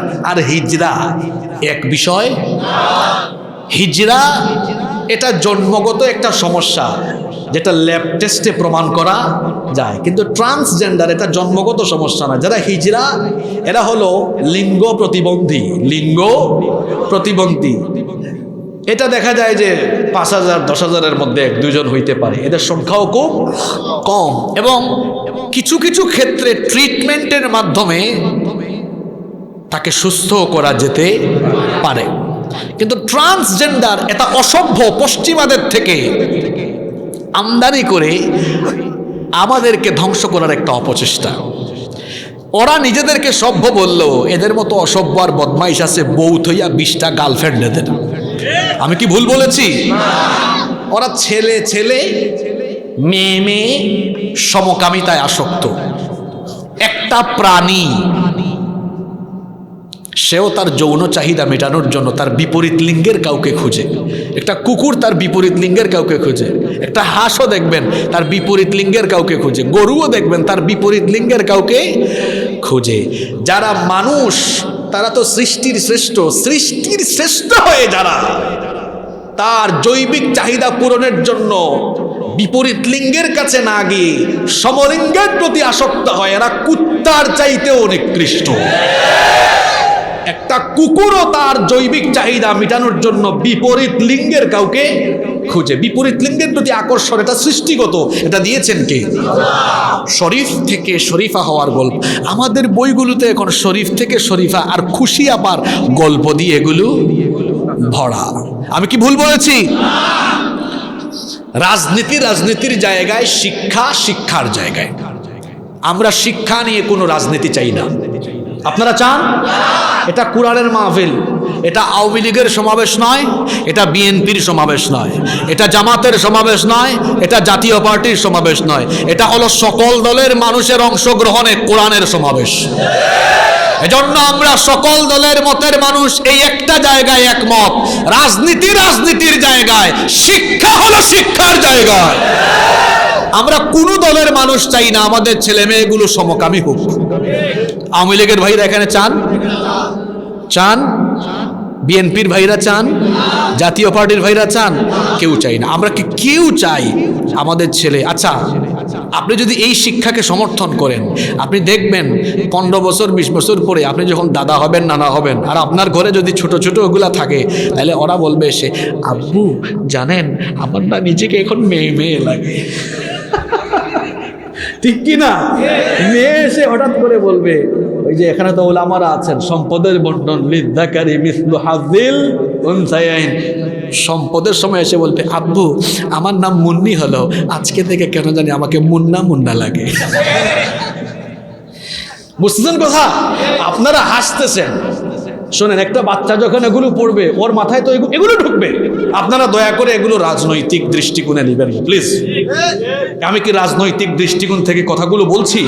আচ্ছা বলেন তো, আমরা কি এটা কেউ চাই? জোরে বলেন, কেউ চাই? শিক্ষামন্ত্রী এটা শুনে অবাক হয়েছে, তিনি বলেছেন বিষয়টা খতিয়ে দেখা হবে। তার মানে বোঝা যাচ্ছে দায়িত্বশীলদের অনেকেও এটা অবগত নন। এমনকি আমি আওয়ামী লীগের কয়েকজন সাংসদকেও এর বিরোধিতা করতে শুনেছি। এটার বিরুদ্ধে অনেকেই বক্তব্য দিয়েছেন। আওয়ামী লীগের অনেক সংসদ সদস্য এটার বিরুদ্ধে বক্তব্য দিয়েছেন, কারণ কেউই তো তার সন্তানদের ভবিষ্যৎ নষ্ট করতে চান না। তাহলে এই লোকগুলো কারা? যারা বইয়ের ভিতরে সুকৌশলে এগুলো ঢুকিয়ে দিল, এরা হলো তারা, এরা পশ্চিমাদের মদতপুষ্ট গোলাপ, পশ্চিমাদের ডলার খাওয়া গোলাপ, যারা পশ্চিমাদের ডলার খেয়ে আমার আপনার সন্তানদেরকে সমকামী বানানোর অপচেষ্টায় লিপ্ত। আমরা সরকারকে বলবো, এই পশ্চিমাদের গোলামদেরকে গ্রেফতার করে দৃষ্টান্তমূলক শাস্তির ব্যবস্থা করো। ওলামা মাশায়েখদেরকে ডেকে তাদের সাথে সমন্বয় করে সুন্দর একটি কারিকুলাম প্রণয়ন হোক। দল মত জাতি ধর্ম বর্ণ নির্বিশেষে এটা আমাদের সকলের মনের আকুতি, ঠিক কিনা? তাইলে রহমানের বান্দারা জিনা ব্যভিচারে লিপ্ত হয়। 9 নম্বর, রহমানের বান্দারা মিথ্যা সাক্ষী দেয় না। মিথ্যা বলা আর মিথ্যা সাক্ষী দেওয়া এগুলো এখন আমাদের সমাজে একদম নাই। জি আছে বলেই তো কাম করে একজন মামলা খায় আর একজন ওয়াল্লাযীনা লা ইয়াশহাদুনা আয-যূর। রহমানের বান্দা হলো তারা মিথ্যা সাক্ষী দেয় না যারা। আমার মতো অনেক হুজুর আছে যারা মাদ্রাসায় বুখারী পড়ান, যারা মাদ্রাসায় তাফসির পড়ান, হাদিস পড়ান, মাঝে মাঝে আপনারা দাওয়াত দিলে তারা এসে মাহফিলে কথা বলেন। এই রকম হুজুররাও মাঝে মাঝে জ্বালাও পুরাওয়ের মামলা খায়। কামটা করছে একজন, মামলা খাইছে আরেকজন। সবচেয়ে আশ্চর্যের ব্যাপার হলো এইরকম মিথ্যা মামলা আর মিথ্যা সাক্ষীর মাধ্যমে একজন ভালো মানুষ যখন 2 বছর 3 বছর 5 বছর নিজের বউ বাচ্চা সংসার থেকে বঞ্চিত হয়, লোকটা তখন মাজলুম হয়ে যায়। জোরে বলেন কি হয়ে যায়? মিথ্যা সাক্ষিত সমাজে এখন এত নিকৃষ্ট জায়গায় চলে গিয়েছে, বিশ্ব বরেণ্য অনেক আলেম উলামাদের বিরুদ্ধেও মিথ্যা সাক্ষ্য দিতে গিয়ে মানুষের দিল কাঁপে না। রহমানের বান্দা হলো তারা মিথ্যা সাক্ষী দেয় না যারা। মিথ্যা সাক্ষী এটা কত বড় গুনাহ। একটা হাদিস আপনাদেরকে বলি, কষ্ট হচ্ছে। এই হাদিসটা বুখারী শরীফে এসেছে। নবীজি একদিন সাহাবীদেরকে বললেন, আলা উনাব্বিউকুম বিআকবারিল কাবাইর। ও সাহাবীরা, আমি কি তোমাদেরকে কয়েকটা বড় বড় কবিরা গুনাহের ব্যাপারে সাবধান করব না, সতর্ক করব না? সাহাবীরা বললেন, বালা ইয়া রাসূলুল্লাহ সাল্লাল্লাহু। অবশ্যই ওগো আল্লাহর রাসূল, আপনি আমাদেরকে বড় বড় কবিরা গুনাহ সম্পর্কে সাবধান করেন। নবীজি বললেন, 1 নাম্বার হলো আল ইশরাকু বিল্লাহ, আল্লাহর সাথে শিরক করা, এটা হলো সবচেয়ে বড় কবিরা গুনাহ। 2 নাম্বার হলো উকুকুল ওয়ালিদাইন, মা বাবার সঙ্গে বেয়াদবি করা, পিতামাতার অবাধ্য হওয়া। যাদের পিতামাতা আছে তাদেরকে বলছি, ভাইরা মায়ের সঙ্গে বাপের সঙ্গে বেয়াদবি করবেন না। নবীজি বলেছেন, মা বাপের খেদমত করলে আমি আল্লাহ জান্নাত দিবেন, মা বাপকে অখুশি করলে আল্লাহ জাহান্নাম দিবেন। মা বাপের সঙ্গে বেয়াদবি করা এটা হলো আরেকটা কবিরা গুনাহ। শুনতেছেন তো? এরপরে নবীজি 3 নম্বরে বললেন। 3 নাম্বার এটা বলার সময় নবীজি এরকম হেলান দেওয়া ছিলেন, এরকম হেলান দিয়ে বলছিলেন, শোনো সাহাবীরা, কিছু কবিরা গুনাহের ব্যাপারে সাবধান করছি। এই হেলান দিয়ে বলেছেন, 1 নাম্বার আল্লাহর সাথে শিরক করা, 2 নাম্বার মা বাপের সঙ্গে বেয়াদবি করা। 3 নাম্বারটা বলার সময় নবীজি আর এরকম থাকলেন না, সোজা হয়ে বসলেন। এরকম নবীজি সোজা হয়ে গেলেন। ওয়াকানা মুত্তাকিআন ফাজালাসা, হেলান দেওয়া ছিলেন, বসে গেলেন। তাহলে বলেন তো, যে কথাটা বলার জন্য হেলান দেওয়ার থেকে নবীজি সোজা বসে গেলেন, বিষয়টা কি কম গুরুত্বপূর্ণ না বেশি গুরুত্বপূর্ণ? হেলান দেওয়া ছিলেন। ওয়াকানা মুত্তাকিআন, তিনি এরকম ছিলেন। ফাজালাসা, বসলেন। বসে বললেন 3 নাম্বার, আলা সাবধান উম্মত, শাহাদাতুজ জুর, কারো ব্যাপারে মিথ্যা সাক্ষ্য দিও না। একবার বলেন নাই শাহাদাতুজ জুর, শাহাদাতুজ জুর, শাহাদাতুজ জুর, শাহাদাতুজ জুর। যতক্ষণ নিঃশ্বাস ছিল নবীজি ততক্ষণ বারবার এটা বললেন। সাহাবীরা বললেন, যদি নবীজি পারতেন তো মনে হয় এটা বলতেই থাকতেন, বলতেই থাকতেন, বলতেই থাকতেন, বলতেই থাকতেন। আল্লাহু আকবার। তার মানে এটা খুব ভয়াবহ, কারণ আমার একটা মিথ্যা সাক্ষীর মাধ্যমে আপনার নিরপরাধ মানুষের 10 বছরের জেল হতে পারে, এমনকি আমার মিথ্যা সাক্ষীর মাধ্যমে আপনার ফাঁসিও হয়ে যেতে পারে। এজন্য বিষয়টা অত্যন্ত ভয়ানক। যারা মিথ্যা সাক্ষী দেয়, মিথ্যা মামলা দেয়, এরা হলো দুনিয়ার বুকে নিকৃষ্ট জালিম। এক গ্রামে বসবাস করে, রাজনীতির কারণে পাশের বাড়ির লোকের বিরুদ্ধে মিথ্যা মামলা, ঘুমাইতেও দেয় না, থাকতেও দেয় না। এই জাতের জালিম আছে না নাই? জালিম, তুই মারা যাওয়ার পরে তোর এলাকার মানুষ জানাজায় আসবে, তুই যে জুলুম শুরু করেছিস, তোর জানাজায় তোর লাশের পাশে তোর ঘুমাবি না। আমি মারা যাওয়ার পরে আমার এলাকার মানুষ আমার জানাজায় আসবে, এজন্য আমার এলাকার মানুষের সাথে আমার আগে ভালোভাবে মিশা দরকার। আমি মারা গেলে ঢাকা থেকে চিটাগং থেকে বেশি মানুষ আসবে না, আমার এলাকার লোকেরা এসে বাঁশের ঝাড় থেকে বাঁশ কাটবে, আমার জন্য জানাজার কাতারে দাঁড়াবে। আমি যদি এরকম জালিম হয়ে যাই, এলাকার মানুষ মারা গেলে ইন্নালিল্লাহ বলবেন না, শুধু আলহামদুলিল্লাহ পড়বেন। এমন জীবন তুমি করিও গঠন, মরিলে হাসিবে তুমি কাঁদিবে ভুবন। এমন জীবন সাজান, আপনি মারা গিয়েছেন, বেল ঘরের মানুষ আফসোস করে শুধু, আরে আমাদের গ্রামের রত্ন ছিল, আমাদের গ্রামের আলো ছিল, আমাদের গ্রামের গর্ব ছিল, ভালো মানুষ ছিল। এমন জীবন আপনি সাজান, আল্লাহ তৌফিক দেন। কষ্ট পেয়েছেন আমার কথায়? শেষ তো। 10 নম্বর রহমানের বান্দাদের গুণাবলী। 12 নম্বর পয়েন্টে আসলে নিয়ে আসবে না। 10 নম্বর, রহমানের বান্দারা কখনো অনর্থক কথাবার্তা বা কাজে জড়ায়। ওয়া ইযা মাররু বিল্লাগwi মাররু কিরামা। রহমানের বান্দারা যখন অশ্লীল বেহুদা কোনো কথাবার্তা বা কাজ চলে, এমন জিনিসের পাশ দিয়ে গেলে পার্সোনালিটি, ব্যক্তিত্ব মেনটেন করে ভদ্রভাবে চলে যায়, এগুলোর ধারে কাছেও যায়। রহমানের বান্দাদের 11 নম্বর গুণ হলো, তাদেরকে যদি কোরআন দিয়ে, আল্লাহর আয়াত দিয়ে বোঝানো হয়, গাউরামি করে না, ঘাটতেরামি করে না, তাদেরকে বুঝালে তারা বুঝে ফেলে। কিছু মানুষ আছে দেখবেন, কোরআন শুনলেও ভিতরে ভিতরে জ্বলে পুড়ে মরে, আসরা রাই। রহমানের বান্দাদের কোয়ালিটি এমন নয়। আল্লাহ বলেছেন, ওয়াল্লাযীনা ইযা যুক্কিরু বিআয়াতি রাব্বিহিম লাম ইয়াখিরু আলাইহা সুম্মান ওয়া উময়ানা। তাদেরকে আল্লাহর আয়াত দিয়ে সতর্ক করা হলে, হেদায়াতি কথা শোনানি হলে অন্ধ আর বধিরের মতো আচরণ করে না, শুনে না শোনার ভান ধরে না, আল্লাহর আয়াতগুলো দেখে না দেখার ভান করে না। তাদেরকে এরকম কোরআনের মাজমায় বুঝালেও তারা না বুঝার ভান ধরে না, বরং তাদেরকে বুঝালে তারা বুঝে। আমাদের জীবনে ভুল ত্রুটি থাকতেই পারে, কারণ আমরা মানুষ। যদি কেউ আমাদেরকে কোরআন দিয়ে, হাদিস দিয়ে সাবধান করে, তখন আমরা ঘাড় তেরামি করব না, বরং আমরা হেদায়েতের পথে আসার জন্য সিদ্ধান্ত নিব। আল্লাহ এমন স্বভাব আমাদেরকে দান করে দেন, বলে না আমিন। রহমানের বান্দাদের 12 নম্বর গুণ হলো, যুবকরা আছে না ঘুমাই গেছে, অবিবাহিতরা আছে না ঘুমাই গেছে। এবার অবিবাহিতদের পয়েন্ট আসছে।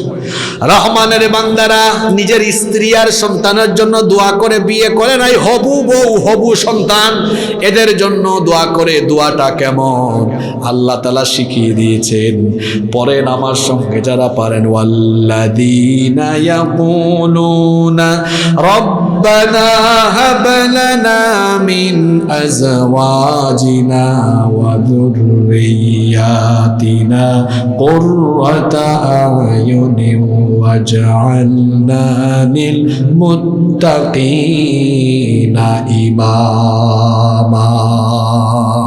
আল্লাহ বলছেন, তারা দোয়া করে, হে আল্লাহ আমাদের স্ত্রী আর আমাদের সন্তানদেরকে আমাদের জন্য চক্ষু শীতলকারী বানিয়ে দেন।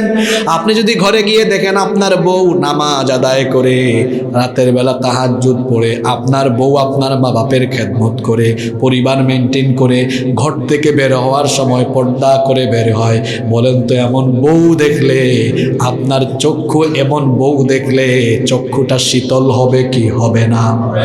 আপনি দেখলেন আপনার ছেলেটা আজান হলে নামাজে যায়, এলাকার মুরব্বীদেরকে সম্মান করে, সমবয়সীদেরকে সম্মান করে, ছোটদেরকে স্নেহ করে, ক্লাসের পড়াশোনায় মনোযোগী, চরিত্র ভালো, সে কখনো কোনো খারাপ পথে যায় না।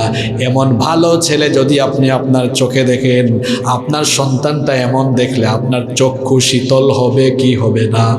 এই জন্য আল্লাহ বলছেন, বান্দা তুমি তোমার স্ত্রী আর সন্তানের জন্য আমার কাছে দোয়া করো। দোয়া আল্লাহ শিখাই দিলেন, পড়েন আমার সঙ্গে। রব্বানা রব্বানা হাব লানা মিন আজওয়াজিনা ওয়া যুররিয়াতিনা কুররাতা আয়ুনিন ওয়াজআলনা লিল মুত্তাকিনা ইমামা। হে আল্লাহ, আপনি আমাদের সন্তান, আমাদের স্ত্রী সন্তানদেরকে চক্ষু শীতলকারী বানিয়ে দেন, আর আমাদেরকে মুত্তাকিদের ইমাম বানিয়ে দেন। বলেন আমিন। এখানে রহমানের বান্দাদের কয়টা গুণ বলা হলো? এই 12টা গুণ যদি আমরা অর্জন করি ফলাফল কি হবে আল্লাহ এবার বলছেন, উলাইকা ইউজজাউনাল গুরফাতা বিমা সাবারু ওয়া ইউলাক্কাউনা ফিহা তাহিয়াতান ওয়া সালামা। এই 12টা গুণ যারা অর্জন করবে আল্লাহ তাআলা তাদেরকে জান্নাতের সুউচ্চ প্রাসাদ দিবেন। এমনকি আল্লাহ তাআলা তাদেরকে জান্নাতে সালামের মাধ্যমে জান্নাতের মধ্যে অভিবাদনের ব্যবস্থা করবে। আমরা এরকম জান্নাত আর এরকম জান্নাতের মধ্যে এমন সেলিব্রেশন চাই কি চাই না? জোরে বলেন, চাই কি চাই না? এখানে রহমানের বান্দাদের কয়টা গুণ বলা হলো? দেখি তো মনে আছে কিনা, একটু আমরা 1-1.5 মিনিটে একটু সামারাইজ করি। 1 নাম্বার, রহমানের বান্দারা ভদ্র না অভদ্র? অহংকারী না বিনয়ী? আমরা বিনয়ী হব তো ইনশাআল্লাহ। 2 নাম্বার, রহমানের বান্দারা গালিগালাজ করে বকাঝকা দেয় নাকি রহমানের বান্দারা সালাম দেয়? আমরা কি দিব? 3 নাম্বার, রহমানের বান্দারা রাতের বেলা খেলা দেখে, নাটক দেখে, সিনেমা দেখে না তাহাজ্জুদ পড়ে? আমরা পড়বো তো। 4 নাম্বার, রহমানের বান্দারা আশা আর ভয় নিয়ে জাহান্নাম থেকে পানাহ চাইবে কার কাছে? আল্লাহর কাছে। 5 নাম্বার, রহমানের বান্দারা কিপটাও হবে না, অপব্যয়কারীও হবে না, ওয়া কানা বাইনা যালিকা কাওয়ামা, মধ্যম পন্থা অবলম্বন করবে। আল্লাহ তৌফিক দেন। 6 নাম্বার, রহমানের বান্দারা শিরক করবে না। 7 নাম্বার, রহমানের বান্দারা তার হাত অন্যায়ভাবে রক্তে রঞ্জিত করবে না, মানুষ হত্যা করবে না। 8 নম্বর, রহমানের বান্দারা জিনা ব্যভিচারের ধারে কাছেও যাবে। 9 নম্বর, রহমানের বান্দারা মিথ্যা সাক্ষী দিবে। 10 নম্বর, রহমানের বান্দারা অনর্থক বেহুদা কথাবার্তা বা কাজে কর্মে লিপ্ত হবে না। 11 নম্বর, রহমানের বান্দারা কুরআন শুনলে ঘাড়তেরামি করে না, বরং হেদায়েতের দিকে আসে। 12 নম্বর, রহমানের বান্দারা স্ত্রী সন্তানের জন্য দোয়া করে কার কাছে? আল্লাহ। এই 12টা গুণে আসুন গুণান্বিত হওয়ার চেষ্টা করি। এই 12টা গুণে গুণান্বিত হয়ে গেলে আমাদেরকে যিনি জান্নাতুল ফেরদাউসের মেহমান বানিয়ে দিবেন, গলার আওয়াজ বড় করে সবাই বলেন তো তিনি কে? এই 12টা পয়েন্ট আমরা মুখস্থ করতে পারবো তো? আমার কথায় বা আমার কোনো আচরণে কেউ কষ্ট পেয়ে থাকলে আল্লাহর ওয়াস্তে মাফ করে দিবেন। যতগুলো কথা বলেছি এগুলো আমাদের হেদায়েতের উদ্দেশ্যে আল্লাহর কথাগুলো বলেছি। এগুলো আল্লাহ আমাদের সবাইকে আমল করার তৌফিক দান করেন। আমরা সবাই বলি আমিন।